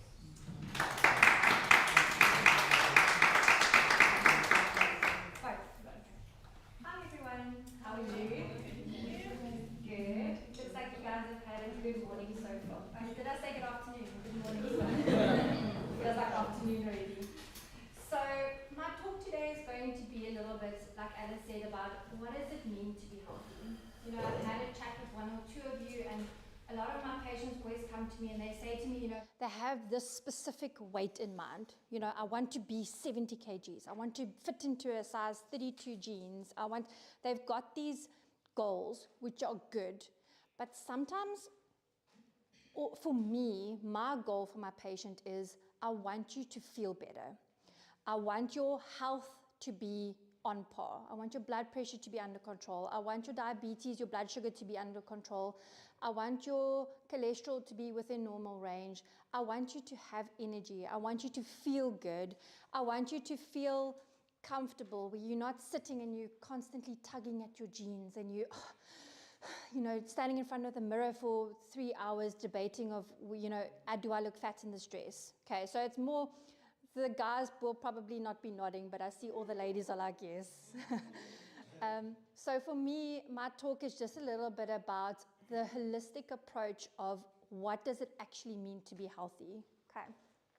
So please, this is very interactive. If you have any questions, please put your hand up and ask. Okay, so I'm not here to give a speech. So what does it mean to be healthy? So you can see there on the little picture, my slides don't have any words. It's pictures. Okay, so it's really just to be happy and colorful and just chat. So you can see there's things like being active, to de-stress, learn like we're doing today, go outside, you know, if you're having tea, go sit outside in the garden, you know, get some sunshine. Vitamin D is good for all of us. Try something new, get lots of sleep. That's why I said I have 3 busy boys. Can't remember when last I had 7 hours of sleep. Lifting weights. So lifting weights is often more effective. We'll talk about that just now. But lifting weights or resistance training is often a lot more effective than just doing a ton of cardio. I nearly used another word. Okay, so we can't just, I always thought this, that I needed to be running 10 Ks a day to be able to lose weight. And after working with a biokineticist and a very good friend of mine, she says it's actually the opposite. Sometimes that hour of cardio that you're doing 7 days a week is really not doing anything for you. It's just making you tired. Okay. So having a positive mindset, had this conversation with my husband. So he's feeling very negative about work. And I said to him, you know, instead of feeling negative, take this as an opportunity for you, you know, see it from a different perspective. Try to just be a little bit more positive about it, and changing your mindset often helps to just make the situation a little bit easier. Eating superfoods. So yes, there are things like superfoods, but in general, we just need to eat healthy. So 90% of our life should be healthy or healthier options and choices, which we'll chat about. But you know, we can have a pizza every second week on a Friday night. We can have, you know, we're all at the beach now, so we can go and have an ice cream just now. But it's when those things become regular and it becomes an everyday habit, that's when it becomes an issue. Okay. Hydrate, so we need lots of water, good, clean, safe water. Laugh, so we all know laughter is the best medicine. And then obviously friends and community. So spending time with friends and family, you know, it doesn't mean like going to a club and getting drunk. That's not what connection means. It can just be sitting at home having a cup of coffee. It can just be, look, meet me at the beach. Let's just go for a walk. You know, we don't even need to talk. It's just being with people that you love and care about.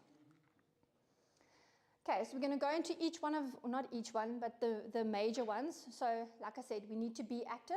So the guideline says moderate intensity aerobic activity for at least 150 minutes a week. Okay, so if you think about that, an hour is 60 minutes. So it's 2.5 hours for an entire week. Okay, so that's about 30 minutes, 20 to 30 minutes a day. We can all manage that. Now, what I often say to my patients is, this doesn't mean going to the gym and spending 2 hours coming out there and feeling like, oh my gosh, I just need to nap.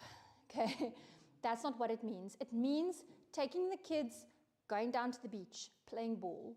It means taking the stairs instead of taking the elevator. It means just getting up and moving. So again, this friend of mine, she's a bio. She did an exercise program for me. And I said to her, I can give you 15 minutes, 5 days a week. That's all I can do. Kids are in bed by 8, thank goodness.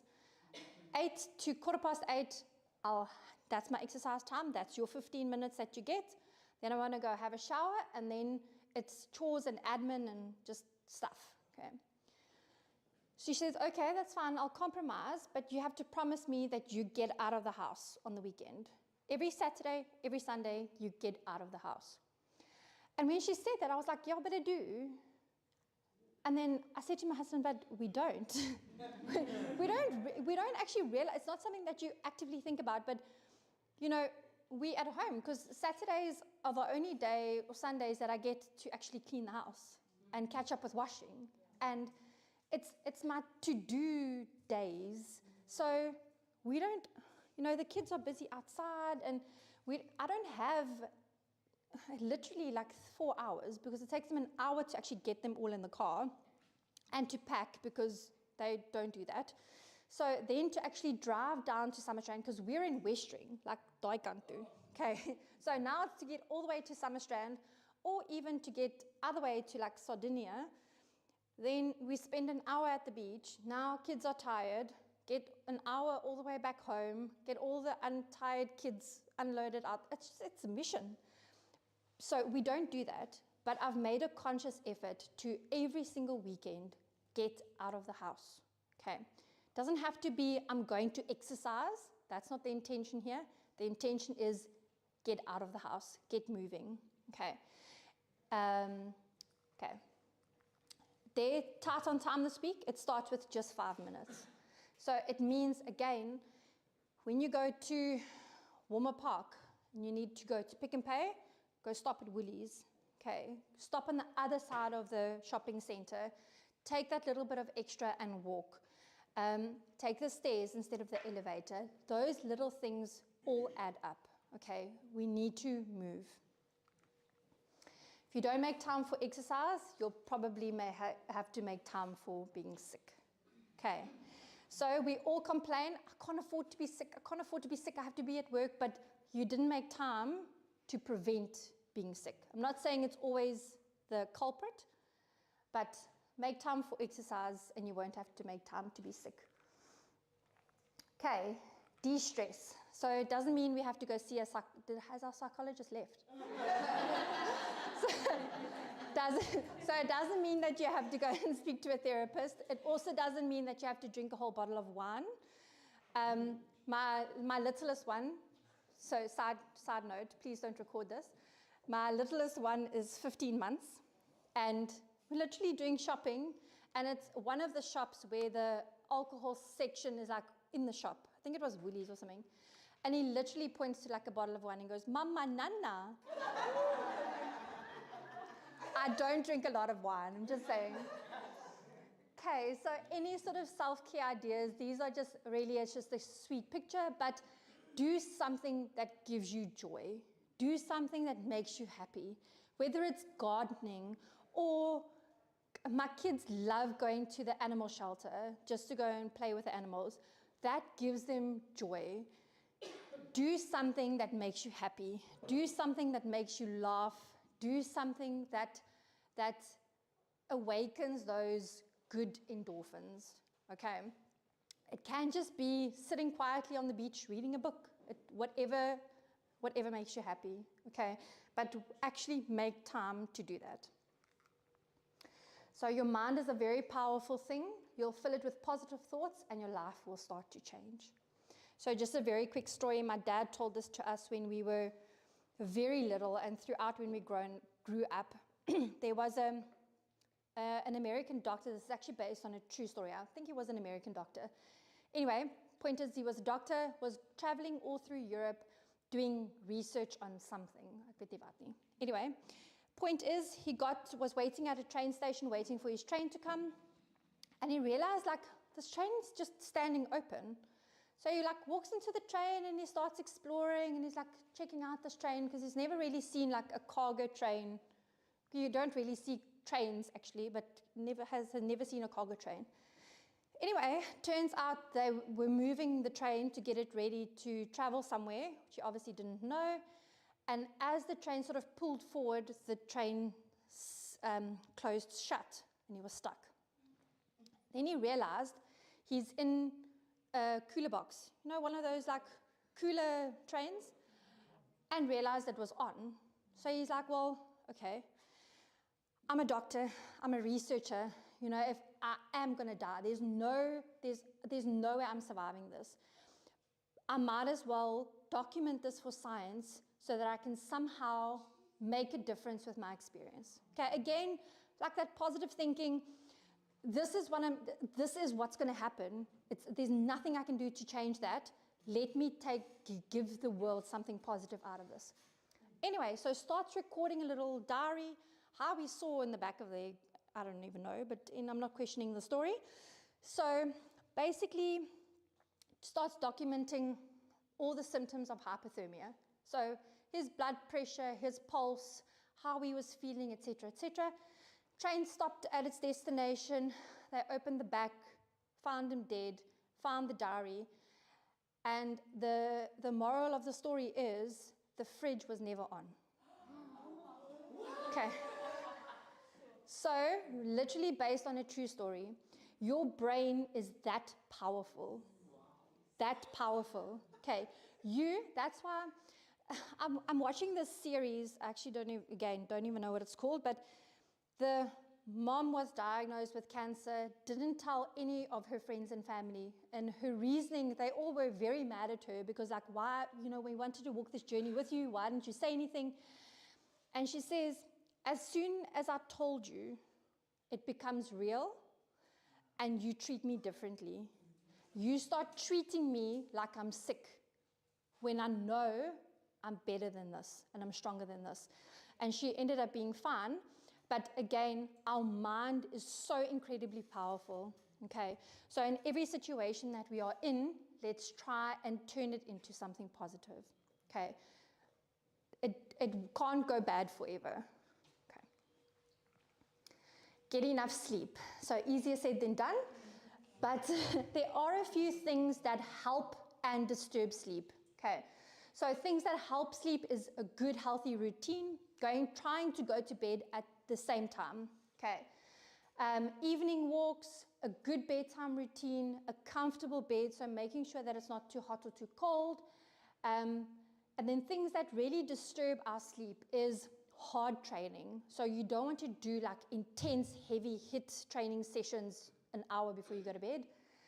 No cell phones, no caffeine, no alcohol and smoking, no stress. Okay, those are all things that are going to disrupt our sleep. Okay. I'm going to go through this a little bit quicker because I've got 15 minutes left. So sleep is the best meditation. We've got 4 cats and they all sleep like that and all share our bed. Okay, so drinking enough water. We all know this, yeah, we need to drink 2 liters of water a day. That's actually not true. We need to drink 30 mils per kg body weight. Okay, so I'm not going to ask you to tell me how much you weigh. You can go weigh yourself at home. You need to drink at least 30 mils per kg body weight. So you can get out your calculators quick and see how much is that.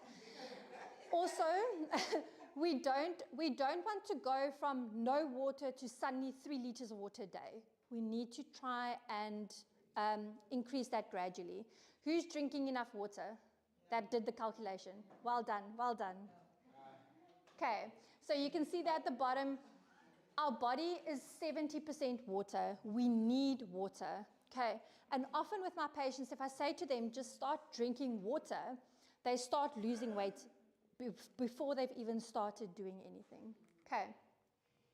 Pure water is the world's first and foremost medicine, okay? So like I said, it really has a lot of benefits.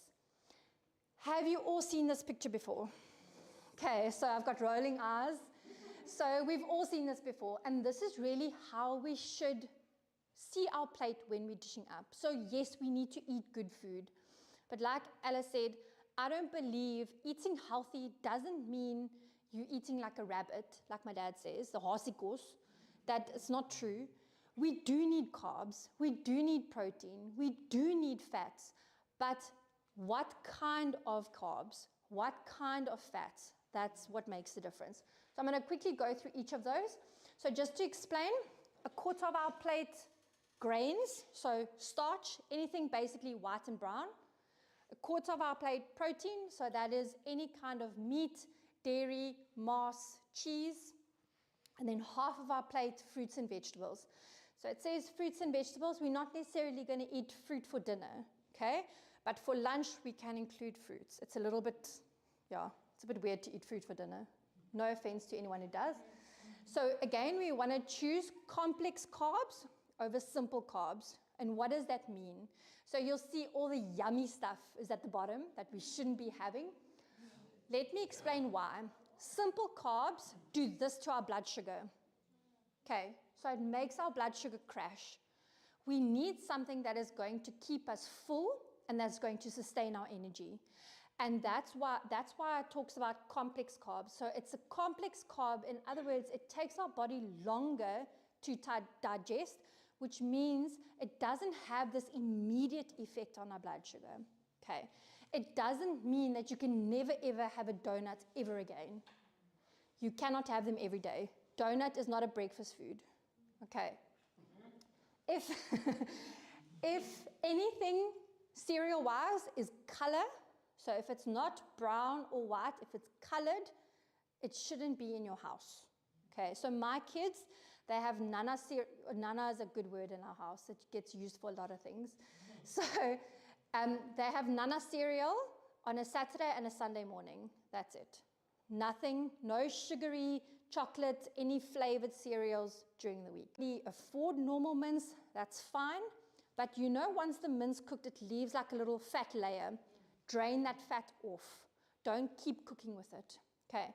The same when you're making stews or curries and it's set overnight and it has that little fat layer, scoop that off and then you can reheat the food and eat it. We try, when we cook, remove as much fat as we can before we cook the food, the meat especially, purely just because that fat and that unhealthy fat draws into the food and into the sauce. Okay. So we do want good amounts of lean protein.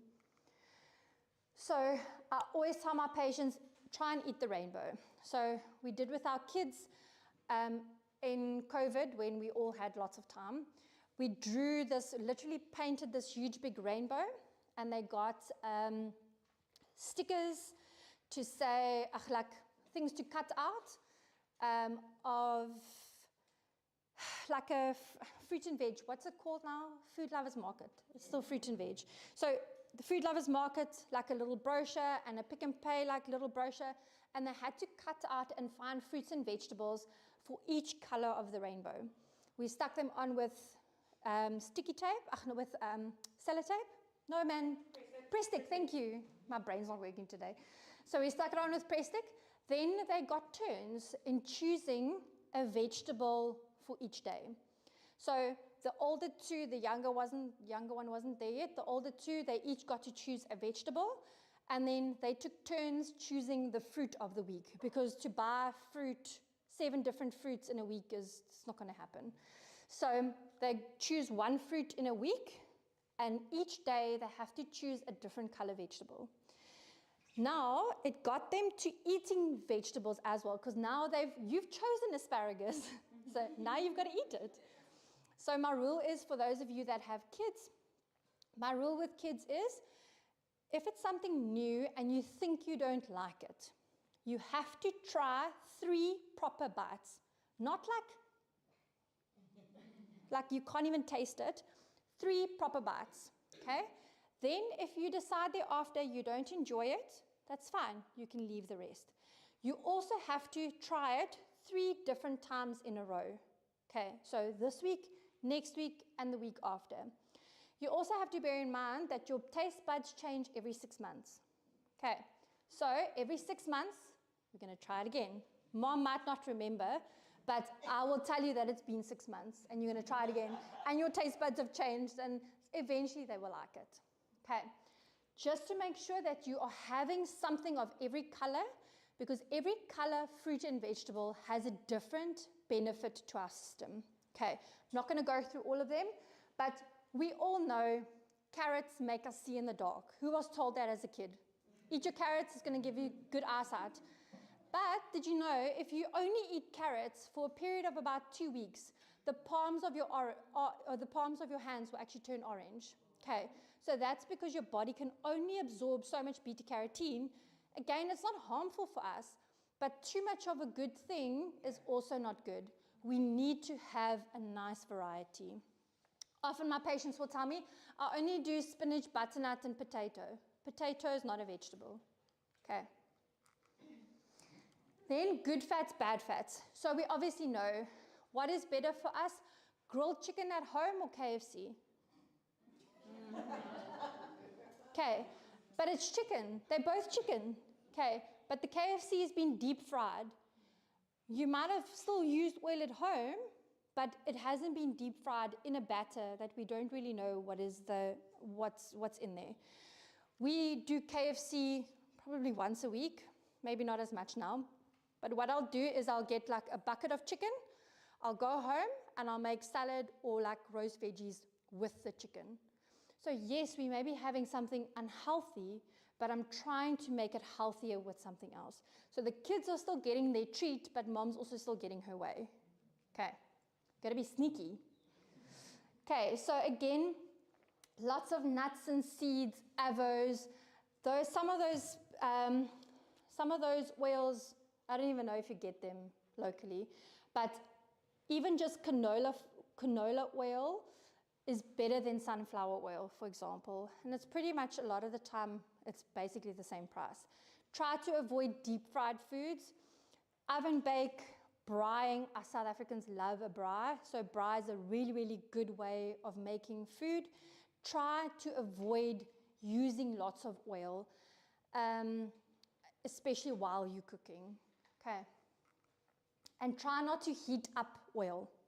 That's a lot of the time the biggest issue. Okay. So like I said, for me, balance is not something that you find that will just come to you. It's something that you create. We need to make sure we've got balance everywhere in our lives.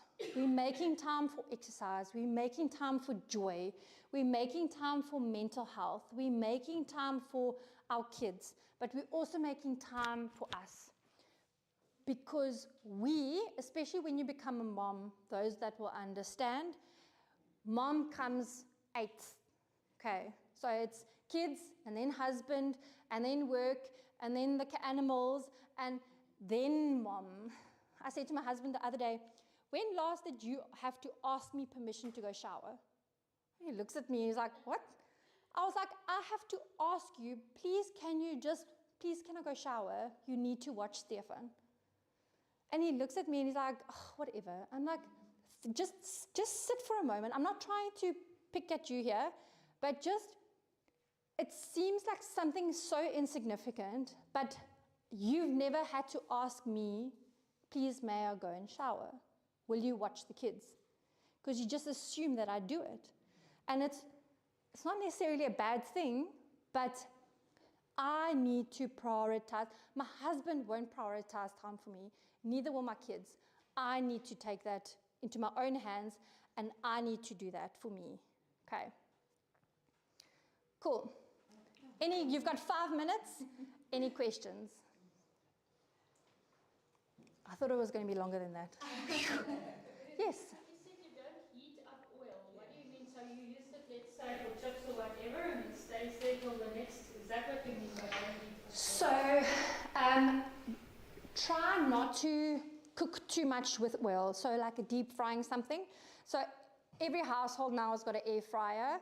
So, air fryer chips, oven chips, rather than deep frying chips. My husband loves to. So, again, I used to be a medical rep, so whenever I went away, I got photos of Russians, chips and white bread. There's papakos. So the kids loved it when I went away, because then they could have papakos. So that for me, like I could literally feel my veins like shouting at me. So try not to actually cook in frying food, okay? When you are doing something, let's take like a spaghetti bolognese or mince. We often use a little bit of oil to fry our onions, etc. That is okay, but we don't want something soaking in oil, okay? So rather, if you do like oven roasting, I just do a sprinkle of like spray and cook, or even coconut oil. So coconut oil is really, really nice and healthy. It's actually cheaper than actual oil, I found. It lasts so much longer. A little 1 liter tub will probably last me about 6 months. Yeah, so you really have to use a very, very little bit. It doesn't, you know when you try and fry chicken for like chicken strips or something, and chicken always sticks?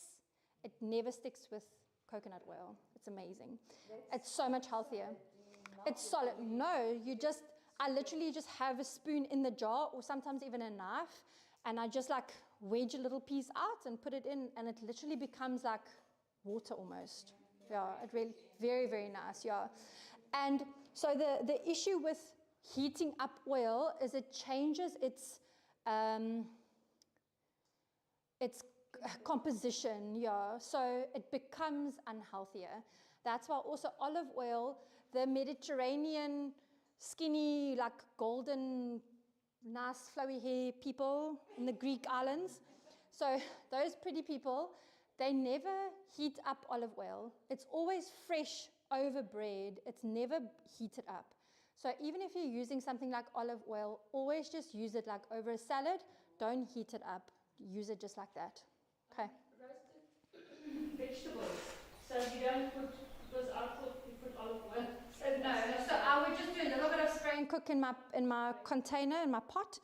And then I'll do all my veggies in. I'll do like, sometimes I'll literally take like 1 teaspoon of like canola oil or something. But sometimes that's not necessary. I will then just, once it comes out of the oven, I'll sprinkle it with a little bit of olive oil if I feel like it's necessary, if it's a bit dry, but normally not. If you put what's the shiny stuff? Tinfoil over, it tends to keep in the moisture so it doesn't dry out as quickly, and it cooks everything sort of evenly. So you don't have like cooked butternut and raw potato. Okay. Anything else? Last question. Yeah. Is the water that you have to drink, can it be sparkling water as well, or should it be rather still water? Sparkling water is fine as long as it's not flavored. Oh, okay. Yeah, as long as it's plain sparkling water. Okay. Thank you, everyone. Thank you.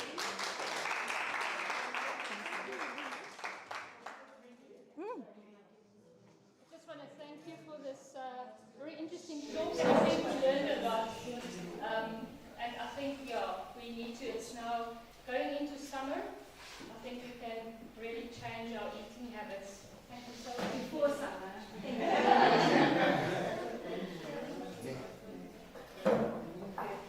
you.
Council for Businesswomen. In 2017, Mrs. Ferreira was announced the winner in the entrepreneur category by the Business Women's Association and received the Regional Achiever Award. Listen to this. She served on the National Council for Debt Collectors, appointed by the Minister of Justice for 13 years. She was the only woman on this 10-member board. August was Women's Month, so salute, Brianna.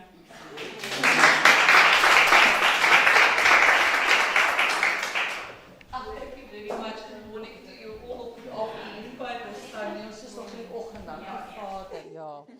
I just come back from holiday, so I'm not 100% sure if it's morning, afternoon or night, but I'm trying to get to the glimpse of it. I would like to have a wonderful discussion with you this morning. I don't want to have it formal.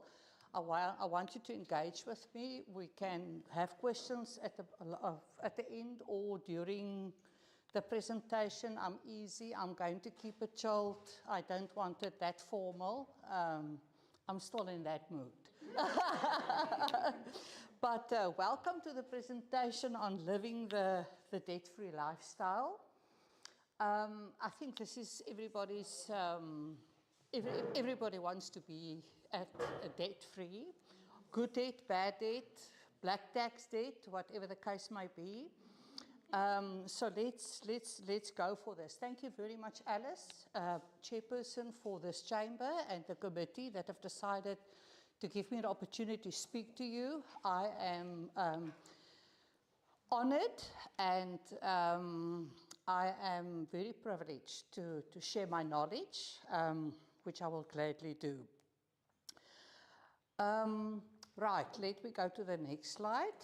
The first thing that is very important is obviously education.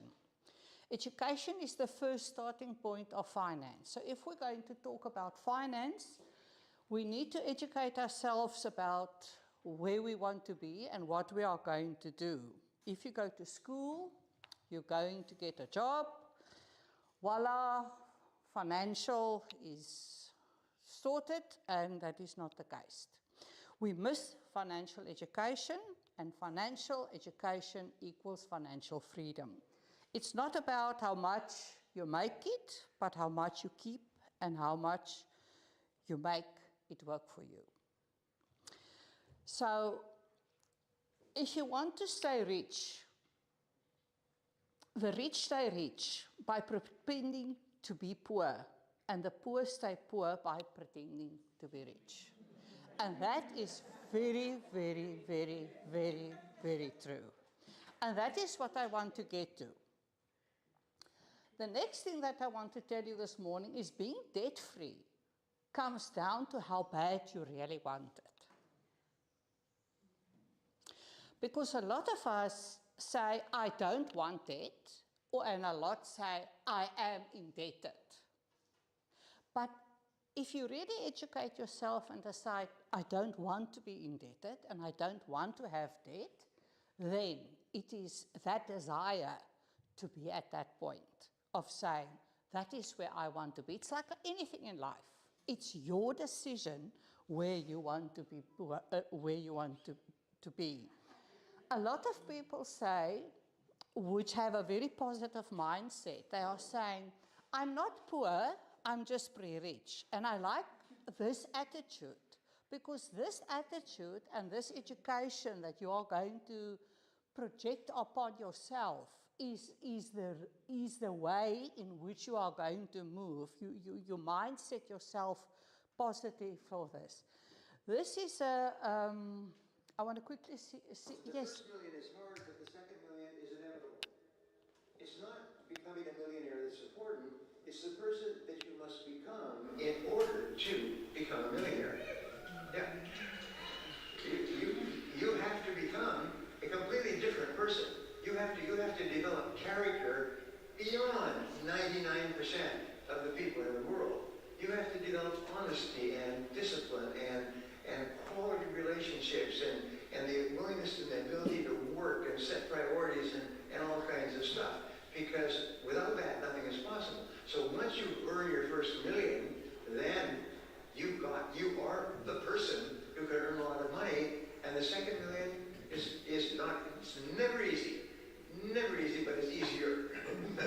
first million is really hard. The second million, not so much.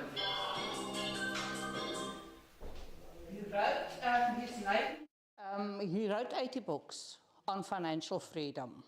This is the next slide that I want to tell you, is what do you need to become what you want to be in order to be financially debt-free? The first rule is you need to stop competing with others.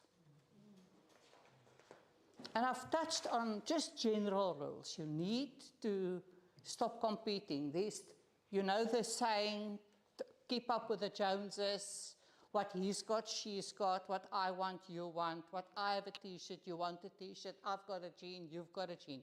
Stop competing with others. It will really help you to become less indebted. So too many spend money they haven't earned to buy things they don't want, to impress people they don't like. And that's from Will Smith. So it helps to keep the money in the pocket rather than spending unnecessarily. You don't need 77 jeans and you don't need 77 t-shirts. You need one if you get slimmer.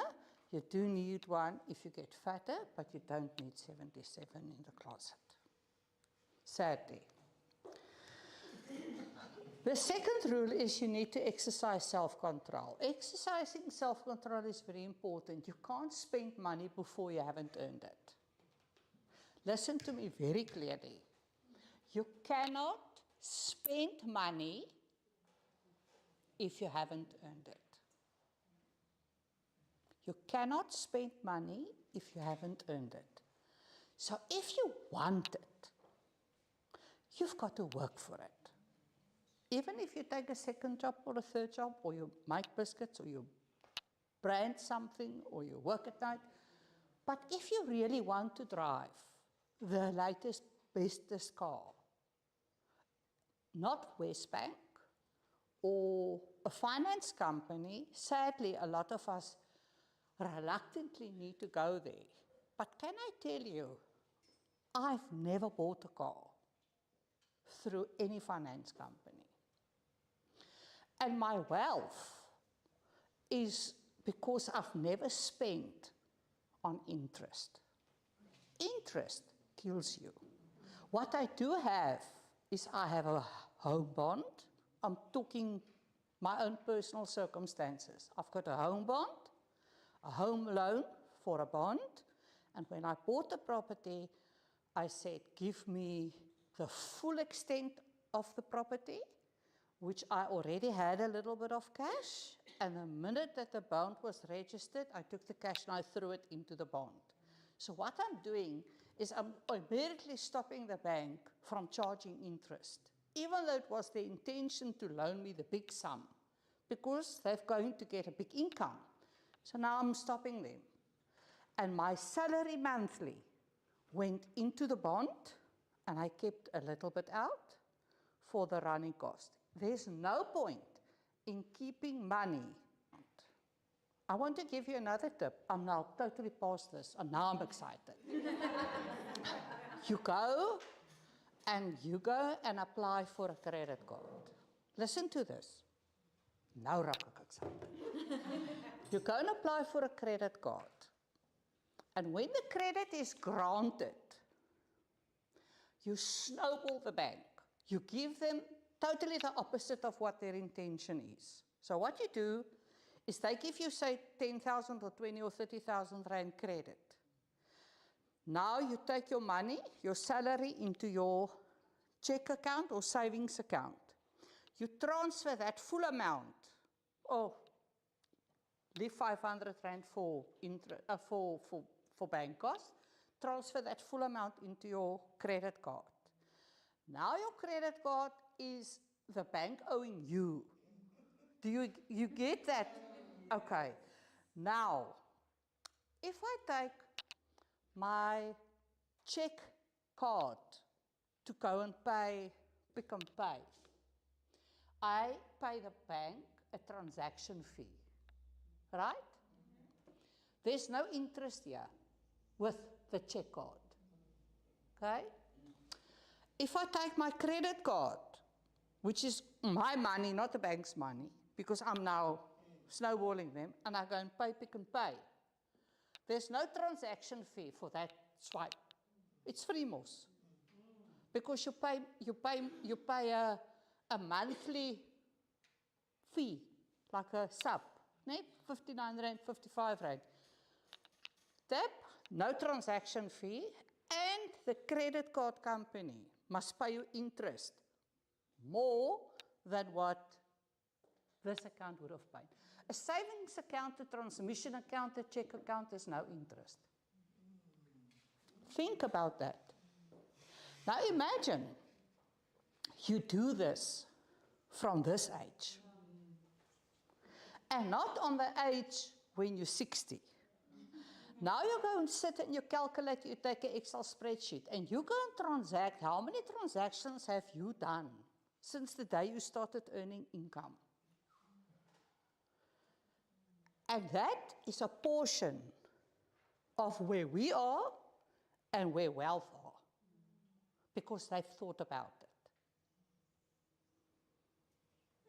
It's these small things. Okay, let me get back to this. Exercise, waar's ek? Okay, exercise self-control. So don't let pride keep you in debt. A big house and a fancy car aren't worth a lifetime of bondage. Secondly, the third rule, set financial goals. What you do with your money shows who you are. Look at your family, look at your friends. And then you go and look at how they spend, how they work with money, how they budget, how they don't budget, how they just throw money around.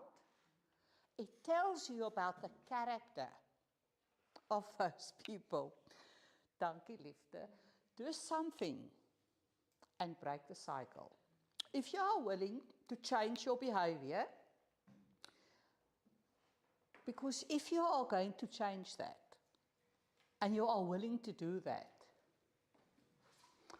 if you keep doing what you are doing, you'll keep getting what you're getting. It goes for any relationship, not only for finance. It's just a general rule. If you are unable to pay your monthly debts, you are already in serious trouble.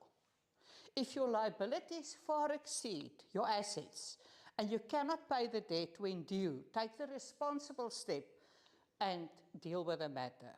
If you can wait until the creditors take judgment against you, it will affect your credit record.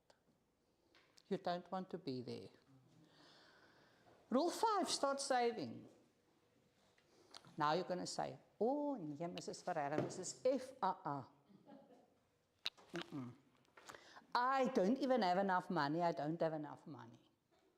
But you go and sit and write down what you spend in a month. And I want to climb into the short, small things. I want to take it pedantically. Look at your Pick n Pay packet. Look at that packet. I love Sunlight Liquid. Love it. Sunlight Liquid is the best. Mrs. Paul's is actually the best. And in my view, die mayonnaise wat Cross and Blackwell, love it. But dit kom teen 'n prys. It comes to a price. What? Now I'm again at that point where I said, Jana, if I was small, I should have left this thing about how many bottles of Sunlight Liquid have I bought. And how much have I wasted? Because I didn't eat it.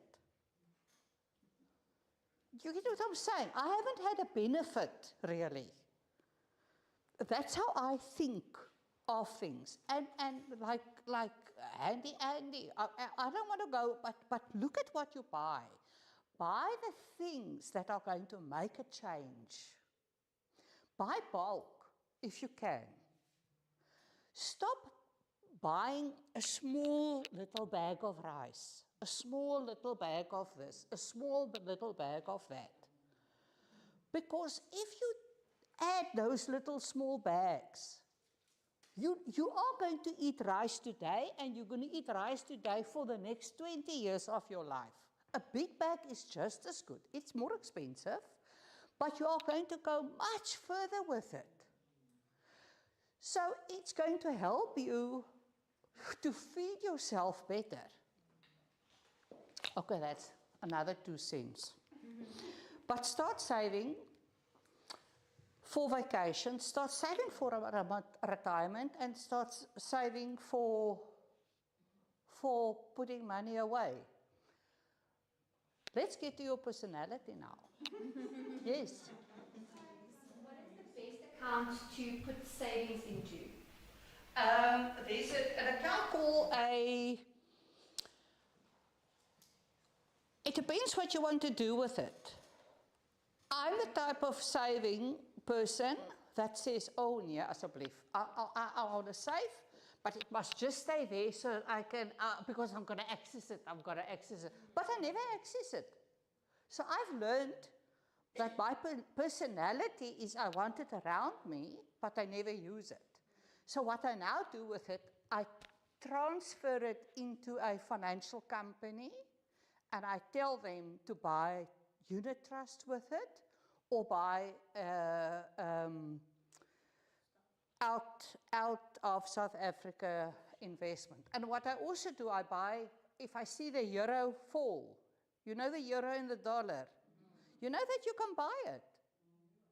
When we were this small, you had to have a visa, you had to have a passport and a visa. You would go to the bank, you would put your 20 rand there, they will give you £1 or $1, you know, the notes money. And then you run home and you put it in your little bookie, because if you're going to fly next week, then you've got to use that for the taxi. It doesn't operate anymore. You can now buy dollars and euros. And you go to the bank, to the foreign exchange, and you say, I've got 2,000 rand, I want to buy dollars, and I want to buy euros. And when do you buy it? You sit and watch news in the morning, and then you check, you follow. And then you hear on the news, somebody comes up and say, the news presenter, oh, the rand is strengthened against the dollar because something happened in America, in Wara Wara, or whatever. Then you run to the bank and you go and fetch those dollars. You buy those dollars and you keep it.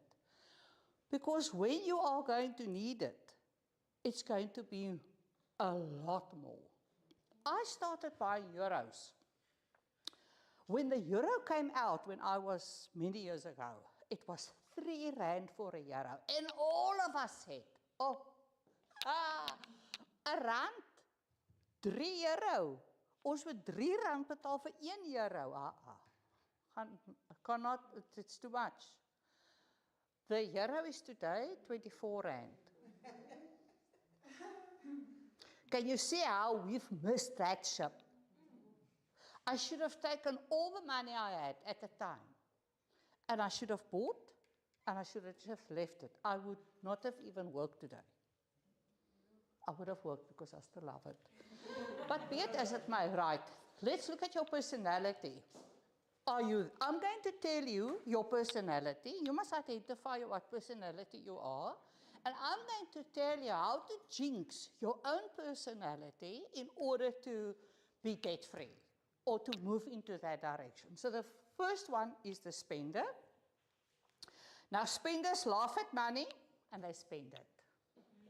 The spender convinced themselves that they work very hard, and therefore they deserve to enjoy their money. Yeah, they work very hard. They give little or no thought to savings or investments and are all about instant gratification. I've now worked, I now need KFC. This must no lekker. Okay. They tend to assume that something will come up, man. Don't worry. And they spend their last couple of rand. They are usually always in debt, and even if they do manage to pay that off, they will find themselves in the same situation again in a few months. Let's go. Signs of a shopping addiction. emotional spending, lying about spending, chronic shopping, compulsive purchases, overspending, shopping guilt, ignoring the consequences. Then you get the saver. Now, the savers are extremely conservative when it comes to spending. They shop only when it's necessary, looking for bargains, and rarely make purchases. Dis nou amper soos my husband. Like, he will go into the shop and say, Ariana, where's your list? So he doesn't go into the shop without a list. And that freaks me out. I can't shop like that. I'm a bargain shopper. So even if I don't need it, I'll buy it because it's now a good price, because next week I'll need it, and then I'm going to squeal because I've paid too much. But he goes in. This is him. They are not concerned about the latest trends and are more interested in the interest in their bank statement than acquiring something new. They don't take risks with investments. The avoider. They avoid uncomfortable situations, saying, what you don't know won't kill you. They would rather not engage in the topic of money at all. They can talk about anything and everything except money. But they will never talk about money itself. They work and earn an income and spend it, but seldom spend money meaningful on investments. They do not actively seek ways to improve their money management. Unfortunately, when it comes to finances, this kind is not a good sign for them, because this kind of thinking will not get you closer to your goals. In fact, ignorance can cost you dearly. The next one is the money master. Now, there's a lot of them. As the name indicates, money masters have mastered their finances, or so they think. They maintain a good balance between saving, investing, spending, and they are comfortable about talking about their finances. It gives them pleasure to look for new opportunities. And then you get Cinderella and Ben 10. Now, thank goodness, I can see there's none of us here. We're all workers, and I hope, by the grace of God, none of our daughters end there. But poor Cinderella, and they cannot make any financial decisions, and they just operate. So which one are you? I'm the first one. It will help you, this personality will help you to become better and understanding what you need to be. Why does it matter? If it's in the bank for the spender, she's going to spend it. The solution is you must automate your savings, you must use debit orders, and you must do savings for investments. That's how you're going to counter your personality. For the saver, you need that checks all the investments all the time. The solution would be remind yourself of how investments work, long-term investments, not short, and create a fund for fun. And then, why does this matter? For the avoider, things will work out. Is the ends meet?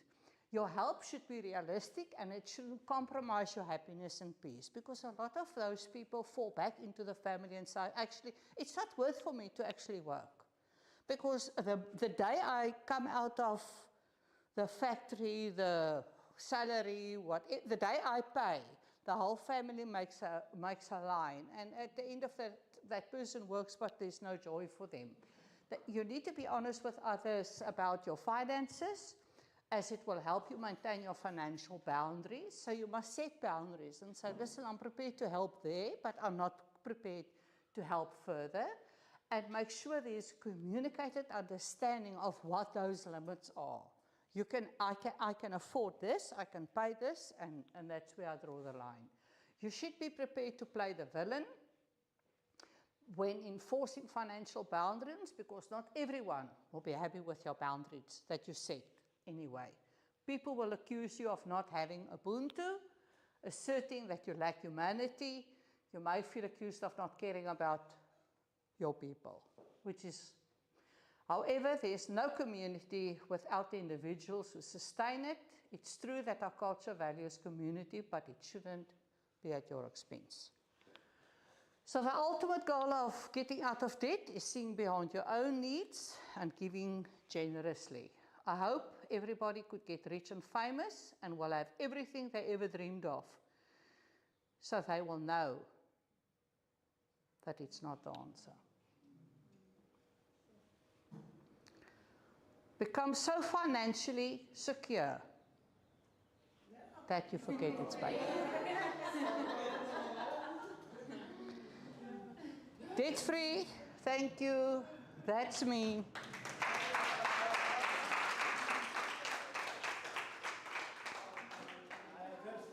Sure, done. Front, bro. Okay, let's go. Go for it. Yeah, I've got two boys. Yes. The question earlier was, what's the best savings account for them? Okay, so we've got a general for each of them savings account at the bank. Is that the best savings account or not?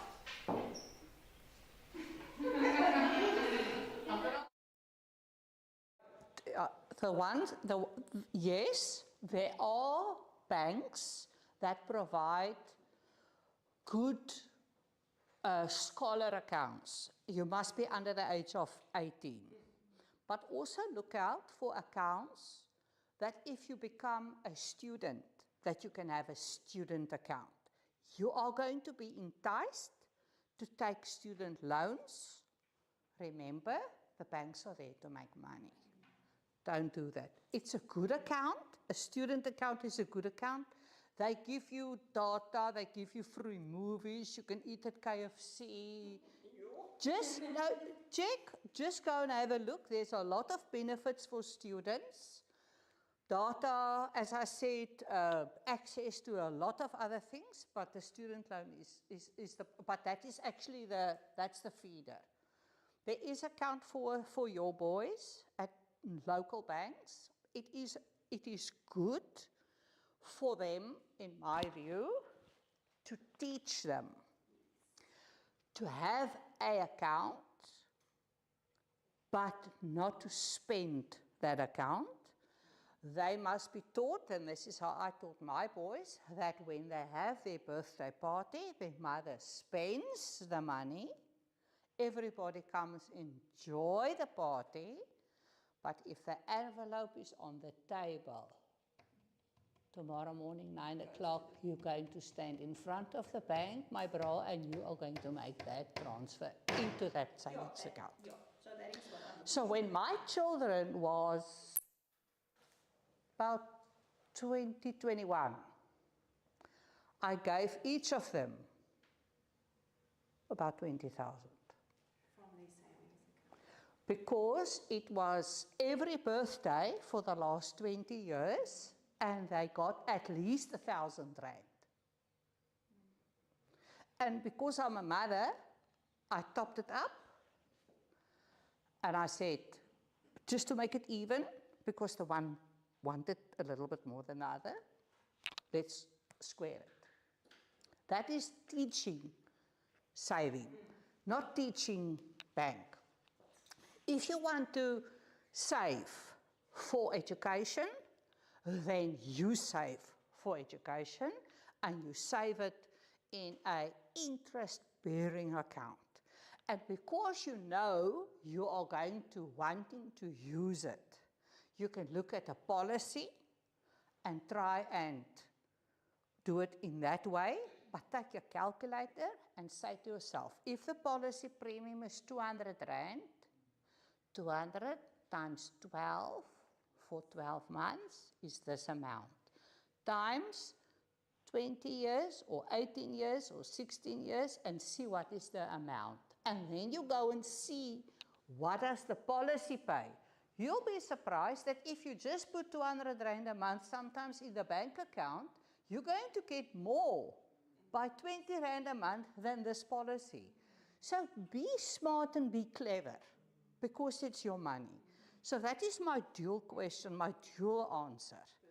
But saving is the most important and critical thing, And secondly, is they need to understand that they, and yes, they can spoil themselves. I don't say they don't need to. You need to have a little bit, but as long as you ensure that the majority, I would buy for them and rather give it to them that way than teaching them to use those cards.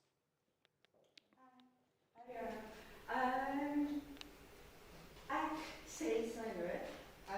My son is going overseas in 3 weeks' time. So unfortunately, I'm one of those people who likes to spend, and I can never. Is now, in my view, not a plan. It might work for you. It's like, you know, weet julle wat 'n grastakhuis? The grastakhuis is a thatch roof house. Love it. It looks beautiful on somebody else's roof, but not for me. I've got that attitude with her question on Forex. It's crazy. People go and play Forex. Hier het reg deur die nag. Hele nag sit hulle Forex. Dit transfer geld, dit gaan mal die bankrekeninge. The bank accounts go. I have never met, sadly, I would love to.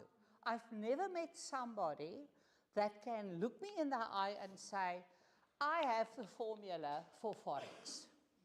But there are a lot of people that sell Forex, that want to get you to buy Forex, but it doesn't work. 2, a car is the worst investment. 4 wheels is all you need. 4 wheels, brakes, and the steering wheel. That's it. You can buy the smallest car. Doesn't have to be smart, doesn't have to be grand. I would take all my money and keep it, and then save it, than buying the latest and greatest. Now, don't discriminate or kill me, but I drive a Porsche. And I don't drive a Porsche because I want to be smart or grand or Puyerol. That's not who I am. I'm buying it because it helps me financially with depreciation in terms of the company. Because quite frankly, I can tell you, my car is on my personal name and I'm renting it to my PTY Limited, who's got to pay me to come here today. Do you understand how that works? Now we're getting a little bit complicated. Now we're going into other mechanics. But that's how practically it works. And I also didn't go and buy through the bank. I went and paid cash for it. One time. Because otherwise you can't afford it. Getting back to your question, cars are the worst investment. What I have learned is that a good comes was reg. Because it's the add-ons that is a problem. Getting to your question, saving is more important than buying a vehicle. Property is a good investment. Bed and breakfasts are good investments. Guest houses are good investments. Anything that you can do with your money, anything that you can do with your hands to generate yourself an income is good investments, it's good income, it's sustainable income. Don't die one day not having learned a skill, even if it is baking bread that you can sell. Because your legs can be cut tomorrow and you will not know what to do with yourself. You can't continue with your occupation. So learn that. There are a few people in Port Elizabeth that I've come across, clever people, young people. You will be shocked to see how many financial gurus there are in town. The issue is to find that one that talks trust all over him. So I'm saying to you, no, his name, his surname, his SFB code, his license, his mother, his father, his aunt, his wife, now his children. And then you do business with him. Because then you have somebody that you are going to keep accountable for your finances. Can I tell you, going into a bank and seeing a private banker or seeing a private investment person, you know, those is not good. I've done that, and where I'm now, I can see there's a higher return than that. Is there any more questions? Last one. Two. So ek is besig om julle laat te maak. Sorry, the one is something I need your opinion on, and the other one is a question. So, you spoke earlier about credit cards and how you can use it positively. I saw on a YouTube video some time ago, someone mentioned if you have a child, teenager or something, if you get a credit card for them, by the time they finish high school, you manage the credit card, and by the time they finish high school, they have good credit. What's your thoughts on that? Fine. Sorry, Rihanna, my question is... What did you know? How does a young person build a credit record? Because nowadays they said open a clothing account or whatever, pay it off on time. So I think it relates to your question. How does a young person build a credit record? Before you answer, can I just say something that my dad taught me is you building a credit record to make debt. So that's what I was taught is why would you want to build a credit record? The credit record is there to take out debt, to apply for credit cards, to apply for lease accounts. That's the only reason why you would want to start a good credit record. I know you can correct me if I'm wrong, Rihanna. What about property? I don't know how the banks look at it. That's not only thought about it. There's something in South Africa, now I'm putting my legal hat on. It's called the National Credit Act. We've all learned about it. It is screaming financial assessment.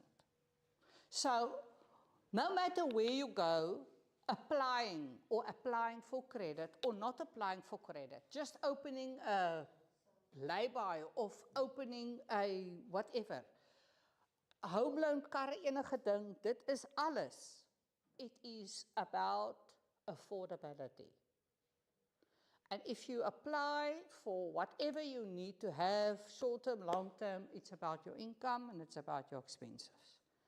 So keep your expenses to a minimum and show your investments. Any bank would want you. Banks are looking for people that have cash, that can afford, that have the ability, and also have the not the traits, the characteristics of to get paid. So, does that answer your question? Somewhat, yes. Can I add to that? What more would you like to know? No, it's fine. I get what you're saying. My son also came to me once and said, but he's now 20, I don't know what. He now needs credit scores. But you know, Mom, everything is in the company name, everything is in your name. And I said, well, be my guest. Go and apply. Edgar's toe, 6 maanden. It cost him 120 rand for interest. Bought 2 pairs of shoes or 3 pairs of shoes. It became a burden because he had to pay at the right time, and then he forgets, and then they make a mess up with his time, and this and that. No. Is a credit score that important? Not in my view.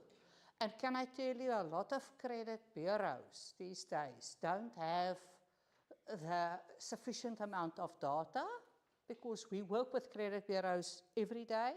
There's a lot of people that don't have ratings. But everything you do will go to the credit bureau because the whole entire world is now connected. I thank you. The question was, be registered, and every staff member must be registered. I cannot employ her unless she's registered. Registration must go to Pretoria, you get a certificate. So if somebody phones you and say you must pay your debt on behalf of another, that is critical, not Dis-Chem phoning directly. I'm taking Dis-Chem, appointing a debt collector to phone you, that debt collector must be registered. Then you don't speak a word. Yes, there are debt collectors' fees, 24.15 for every letter, 56.80 for every consultation. It can add up. Maximum 1,145, maximum 1,145.92 cents per account. 10% receipting fee if you pay in installments. Can you tell a debt collector you can do whatever you want? Yes, you can. Are they going to accept it? No, they're not. You are going to pay at least an amicable amount on the debt to satisfy the debt, and we want to see your income, we want to see your expenses. If you want to pick the finger, pick the finger. Fact of the matter is, if it comes to my company, I print my own summonses and I run a court case, and you're going to have to appear in front of a magistrate, and you'll have to give your financials, income and expenses to a magistrate. We call it a Section 65 application financial inquiry. So then you will have to, in front of a magistrate, commit to a specific amount. So do it the way you want to. Advice is pay your debt. It's the right thing to do.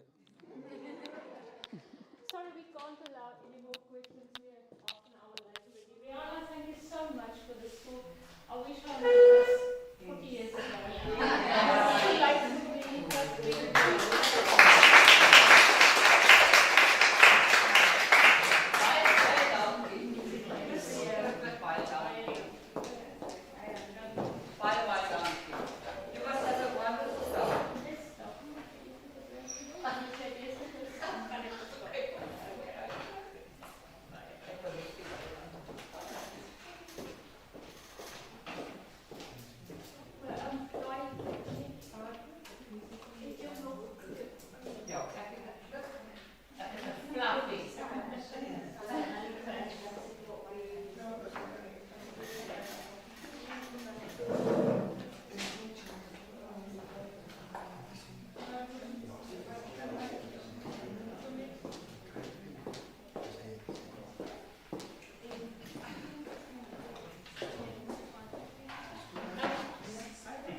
We don't have a problem. We have the mic for us. All right. I'm just quickly going to use this because I'm going to now introduce our last speaker. I'm sure you guys are hungry, and I can show you. I think lunch is going to be terrific. So, as pharmacy assistants, luckily you don't have to submit CPDs yet. But if you had to, this was the ideal situation because you are going to listen to a CPD basically now. So I would like to introduce Dr. Preller. She qualified as a doctor in 1996 and worked as an intern and junior medical officer in South Africa for 2 years. She then worked in a mission hospital in Malawi for another 2 years. After getting married, she lived and worked in Kenya and Sudan for 8 years, doing mostly primary health care and medical outreaches. On returning to South Africa, she worked mainly in HIV care for both NGOs and the government. During this time, she completed her diploma in HIV management. She is currently working at Livingstone Hospital in the infectious disease clinic, where she manages complex HIV and TB cases. Dr. Praller, the floor is yours.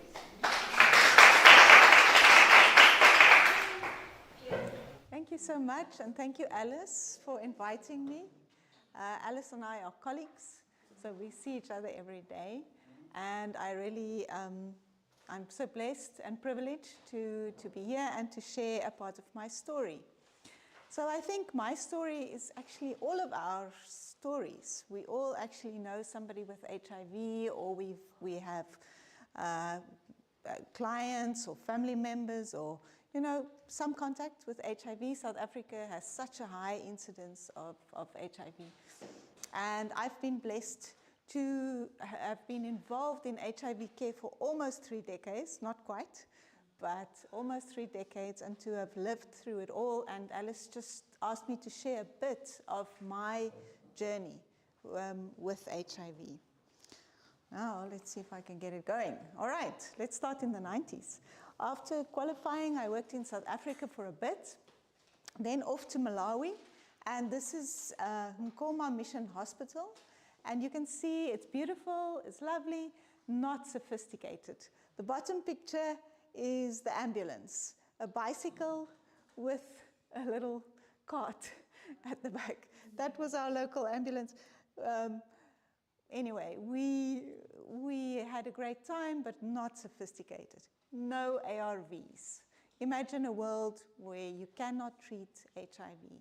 It was really quite hard in that way, and where we saw a lot of end-stage HIV.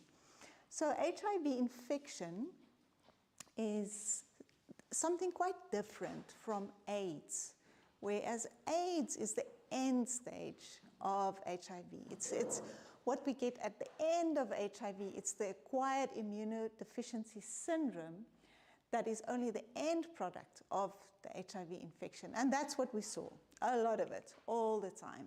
So what we did, we treated these opportunistic infections.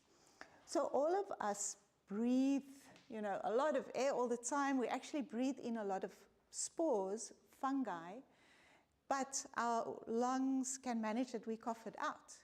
But if you have AIDS, those fungi actually invade your lungs, and you get a disease called PJP, which actually kills you. So we treated end-stage PJP. Then you get a parasite called toxoplasma, which we get just from interacting with cats, and it's in the soil. But if you have AIDS, that toxoplasma goes into your brain and makes abscesses in your brain, and that's what we had to deal with there. We still see these people nowadays, but then we had, like, there was no option to help them. We could treat them with antibiotics, which we did. We supported them and we helped them. And then in the early 2000s, I worked in Kenya where I did home-based care. So what they did in Kenya, because there were no ARVs, people were actually released or discharged to go home, like palliative care, to just go and be with your family at home. But these people were dying in their homes. So I worked with an NGO. We actually went into the informal settlements where people were lying in their homes with chronic diarrhea, gave them antibiotics, gave them painkillers, just tried to alleviate the suffering. There was so much suffering. So the 90s, and I think, to me, in a way, I see a glimpse of that some days when I see patients who don't use ARVs. So that's the sad thing, where ARVs are available now, but then people choose, in a way, to live in the 90s, and they get all these same really horrible diseases. Oh, what happened now? Yeah. There we go. Okay, so April 2004, something great happened, and that is that highly active antiretroviral therapy came to South Africa. And for the first time, we had our stavudine, lamivudine, and efavirenz. And these people actually got these separate packets, and you had to take 1 stavudine, 1 lamivudine in the morning, and at night 3 a stavudine, a lamivudine, and an efavirenz. That was called our regimen 1A, and I started treating people with this. But the shocking thing was, we were expecting everyone to just get better, and then some people actually died. They got worse. And we learned in the end that TB is actually the killer. And if there's any sign of TB in the body, that you actually have to wait with your ARVs, first treat the TB properly, and then come with your ARVs. So the ARVs were not the problem. It was actually the TB, but we were learning as we were going. So initially, although it would look so great, and it is a good thing, it didn't start off that well. And I think giving ARVs to people, and I think that's my point to you people also involved in patient care, there are things that you need to take into account. You know, you don't just give somebody ARVs. You do take a few things into account. You have to know about the TB or the other diseases before you give it. Then we had the stavudine and the AZT, the zidovudine, which called this the lipodystrophy. I don't know if any one of you have seen this. It's not only our treatment that causes it, luckily, but a lot of our patients who were so well controlled now started having these features. So in a way that it also was a stumbling block for them. The men got the gynecomastia, and that was from the efavirenz. And we treated a lot of people through plastic surgery. So although the ARVs were great and really changed lives, it came at a cost. So we always had to balance these things. The efavirenz also causing a lot of psychiatric disease. And then in April 2013, a new shift. Instead of these lots of packets, we got FDC, fixed dose, less than 350. So they less than 350. So they raised the bar a bit. But if you had HIV in 2000, let's say 2010, you still needed a CD4 of 200 to actually access treatment, which is quite sad that you know, not all people had access. And then in 2013, they raised the bar to 350. But even if somebody at that point presented to care with a CD4 of 500, they could not access care. It was very limited. So, and that's the pregnant woman before 2013 had nevirapine. And I don't know if any of you have seen that. That is Stevens-Johnson's disease. And that happened to a lot of women that I treated. We had to actually switch them off efavirenz to nevirapine when they were pregnant, and then they got these horrible skin diseases that can actually be life-threatening. So in 2013, it was like, wow, we can actually use efavirenz again for our pregnant ladies, and we saw a lot less of the Stevens-Johnsons. Bactrim, I don't know if you know that Bactrim can also cause the same. So if any of your clients ever come in, they're on Bactrim or they're on nevirapine, just tell them, please stop the treatment and go to your doctor as quickly as you can. We saw a lot of this during that period. Our second line treatment was horrible. I don't know who of you has ever seen Alluvia tablets? Big, big tablets, big brown tablets. 2 in the morning, 2 at night. And then the Lancet, initially, it was actually 2 different packets. Later on, they combined it, and we had 1 tablet, 1 in the morning, 2 at night. You're not allowed to crush it. You're not allowed to break it. If you do, it loses its potency. So these people were really stuck with a large pill burden, difficult big tablets, horrible side effects. Who of you, do you know any side effects of Alluvia? Do you know any of it? So one is nausea, diarrhea, bloating, and then the buffalo hump. Central obesity, people really got and looked like this. So our second line treatment was helping people, but again, we're at a cost. We had, such a high cost. And then the drug interactions. You know that some drugs don't actually do well with other drugs. So with Alluvia, do you know what you need to do if you have concurrent TB treatment? Does anyone know? Except Alice, she knows. So you actually have to double the dose. So instead of giving the 2 in the morning, 2 at night, now you have to take 4 in the morning, 4 at night. So a huge burden, and a lot of people actually left their treatment. And I think we need to have sympathy for these people and understand why some people did not engage in care in 2004 or 14, or, you know, what were all these obstacles, things that they battled with. It was hard, and we have to have compassion for people and understand why they maybe left their treatment or, you know, gave up. So, all right. September 2016, something great happened.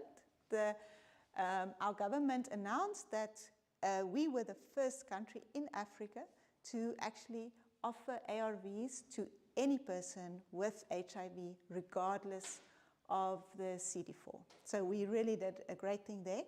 And this picture shows the life expectancy of people. And it's very interesting. Do I have a little? No, I don't. I'm going to stand here. This is 2004, very interesting, where ARVs actually arrived, and you can see a small dip. So in the beginning, when we didn't do it well, we didn't really do it properly. And then we started understanding how to use it, and look what happened to the life expectancy. It's so amazing what happened. And then we had a great climb. This is COVID, where we had a drop. But after COVID, it went up again.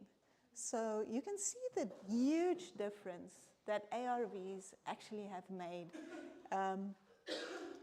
And a part of that is also this test and treat, and being able to treat everyone.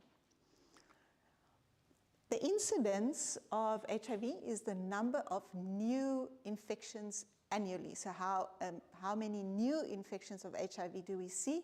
And you can see a drop. That decline from 2017 to 2019. And that is because of this simple equation.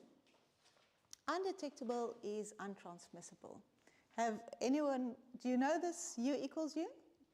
Yes. If you work in a clinic, or if you, can you explain it to us? No, I have a friend. Who? And, yes? And apparently she can have, I mean... Yeah, she can. She can have unprotected sex. She cannot pass that virus. And now we acknowledge that if you can control your virus to undetectable levels, you're not going to pass it on to anyone. And that's why we see the incidence going down. We're getting more and more people on treatment, and by treating people, getting the virus controlled, we're actually decreasing how HIV is being passed on to the community. So it's really great. She's pregnant. She's pregnant, she's going to have a baby, and the baby will be HIV free. So that's the beauty of ARVs. So October 2019, so here comes TLD. Who of you has heard of TLD? Yes? TLD, sure. So TLD, it's our new regimen, once a day. So we don't have the gynecomastia, we don't have the lipodystrophy, we don't have the buffalo hump, we don't have the diarrhea. We have so few side effects. It's really, it's an easy medicine. So I'm so grateful, we're so happy to have it. We use it as a first line, which means if I get my HIV, if I'm diagnosed for the first time ever, I get TLD. I can use it as a second line. So if I used that old TEE from long ago and I left it and I'm re-engaging, I can still get my TLD. If I failed my TEE, if I messed it up, I can still use TLD. It's the beauty of it. There's a lot of research that confirms that I can still use TLD as a second line. If I used Alluvia and I controlled my virus very well and I kept it low, I can today be on TLD. So we're using it really as a first line and a second line treatment, and it's so much easier. You can just see we should be really engaging more people because it's an easy treatment.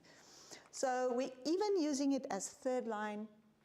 That should be really in a specialized setting as ours, where we do genetic testing on the virus, but that can be done.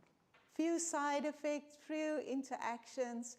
The only sad thing, there is some resistance emerging.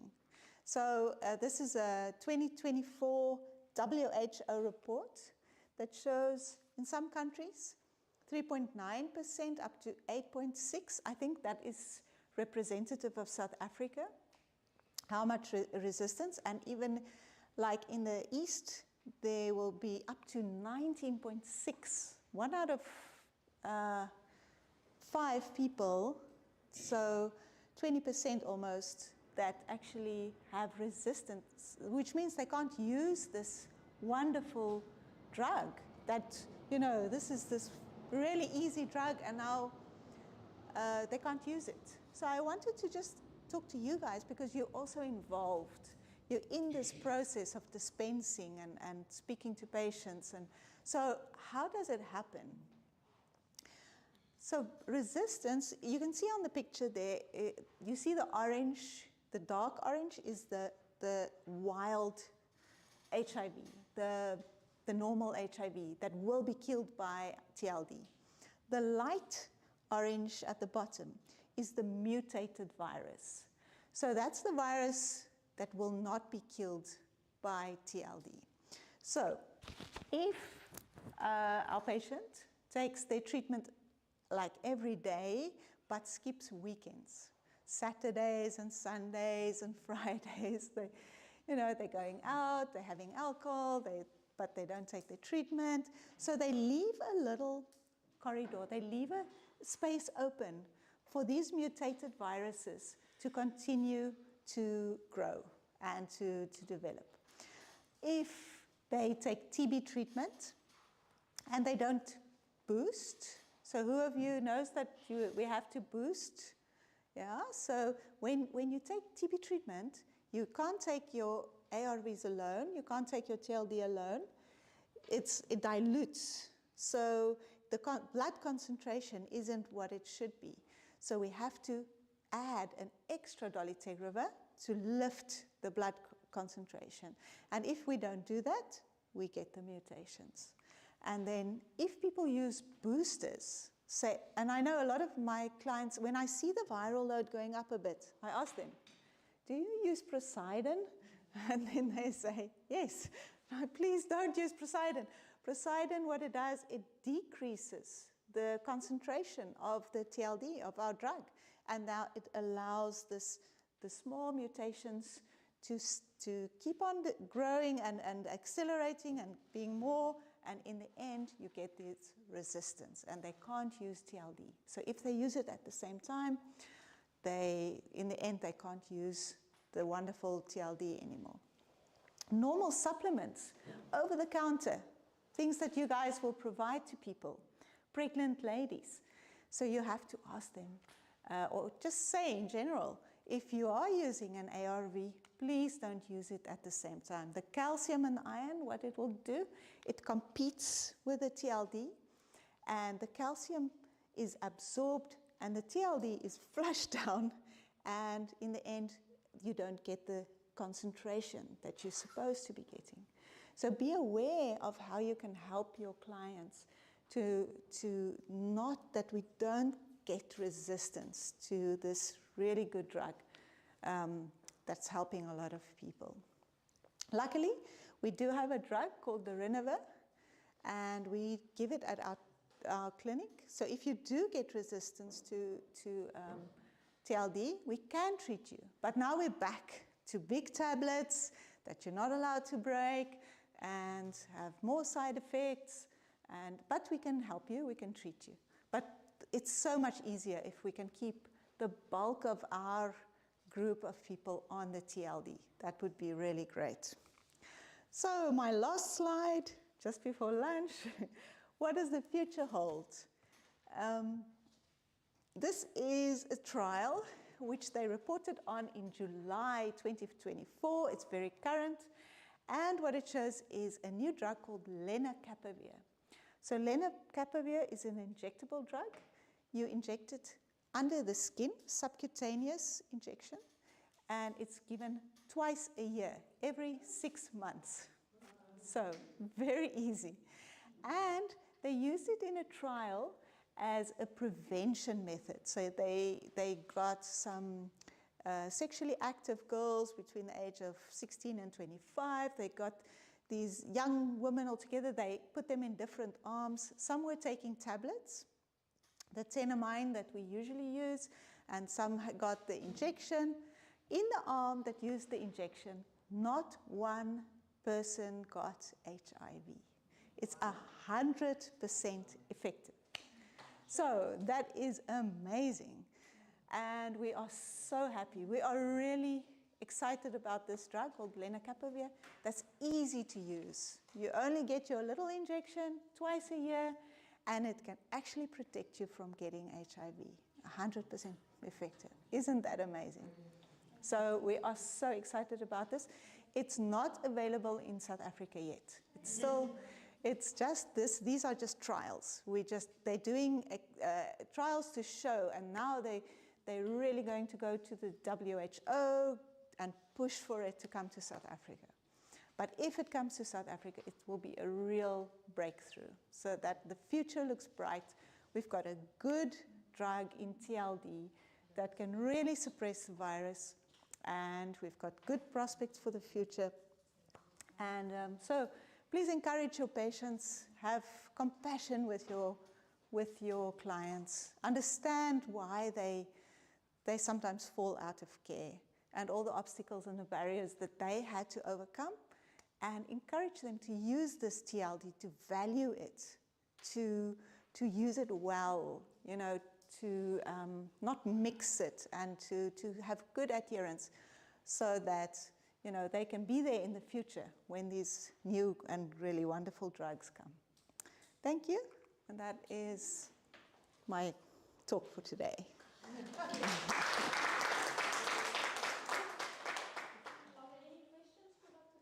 Yes. What's the name of the drug? Lenacapavir. Lenacapavir. Okay, that injection, do you think it's going to be available when it does come to us? Do you think it's going to be available in the public, or is it going to be private? It will be in public. I really think the government, a lot of these trials were done at government centers, and we have good advocates, and they are really going to push for these injections to be available. But I think we should give them 2 years. Unfortunately, it takes time. It takes time. And the manufacturing is also ready for those ones. What's that? The manufacturing, the facilities is also ready for it. Yes. So yeah, we know that it's coming. Yeah. Okay. No. It's at the forefront, yes, because it's pretty. So there's going to be a lot of vacancies also in that sector for PMAs and then for pharmaceutical staff. Okay. Because of discussions. All right. So you know about it. Basically, yeah. Basically, it is the money is given for that facility. Yeah. So this is one part of that. One of that. Yeah, I think there will be a huge drive, because we have this vision of trying to decrease HIV burden and get the infections down, and this drug will really help us. So. Yeah, well, she's working at Aspen. Yes, and it's nice to be. It's nice to be PE and having this geographically in PE. Oh, okay. Okay, wonderful. Yeah. Okay, on that note, also with HIV, encourage your friends and family to get to know their status. I think that's the start of everything. Thank you, Dr. Kriller, for your great talk. We learn every day. Just a small token to say thank you, and also that you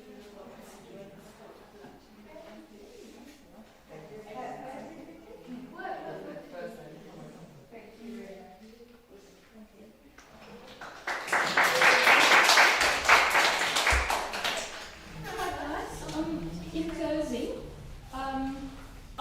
firstly, I would like to thank our sponsor, and that is the Pharmaceutical Society of South Africa. They have started what they call a small branch project. So they assist the smaller branches in the country to have projects like these. And it is actually, yeah, you can apply that. You have to obviously do some homework before you submit. But this is our second symposium, and I think if I can, you know, we had such great speakers that I think we can think of next year as well, going forward. So yes, PSSA national, I just really want to thank them. Then my right hand, Celeste Nadia, thank you for everything you have assisted me with. I mean, I'm not tech savvy, and she's helped me a lot with that. Our Cape Midlands branch office, Mrs. Moorcroft, just doing some work for me on that side. I need to thank her in her absence. Johan Meintjes and his son-in-law, also from Soli, Gloria, if I'm correct, for the live streaming. This presentation, this will be available on YouTube. We will send the link out to each and every one, and then you can spread the news. Also want to thank Bishop's Lodge for hosting us, and then most important, our speakers. Some of them have left already, but to give up their Saturday mornings to be here, it was absolutely great presentations. Okay, then just before we go to lunch, and I think the restaurant, if I'm not mistaken, is somewhere here, the entrance to the restaurant. We've got a lucky draw, that's what I said we're going to have. So first person up is the first person who registered and paid, and that is Zeka Bola. Can you come to the front quickly?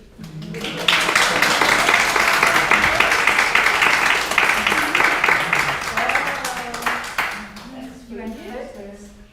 No, we can do that. You do that. You want to turn it around? We're pretty sad. There you go. Thank you. Thank you very much. Then, let me quickly have a look here.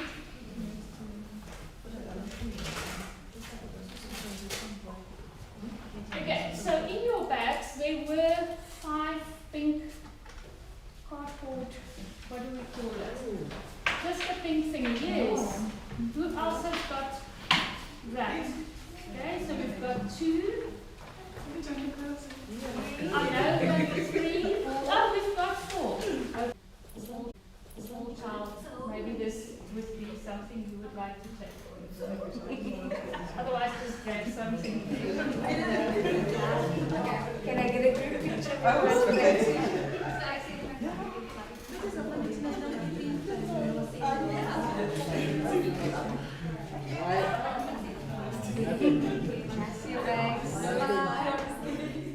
Thank you.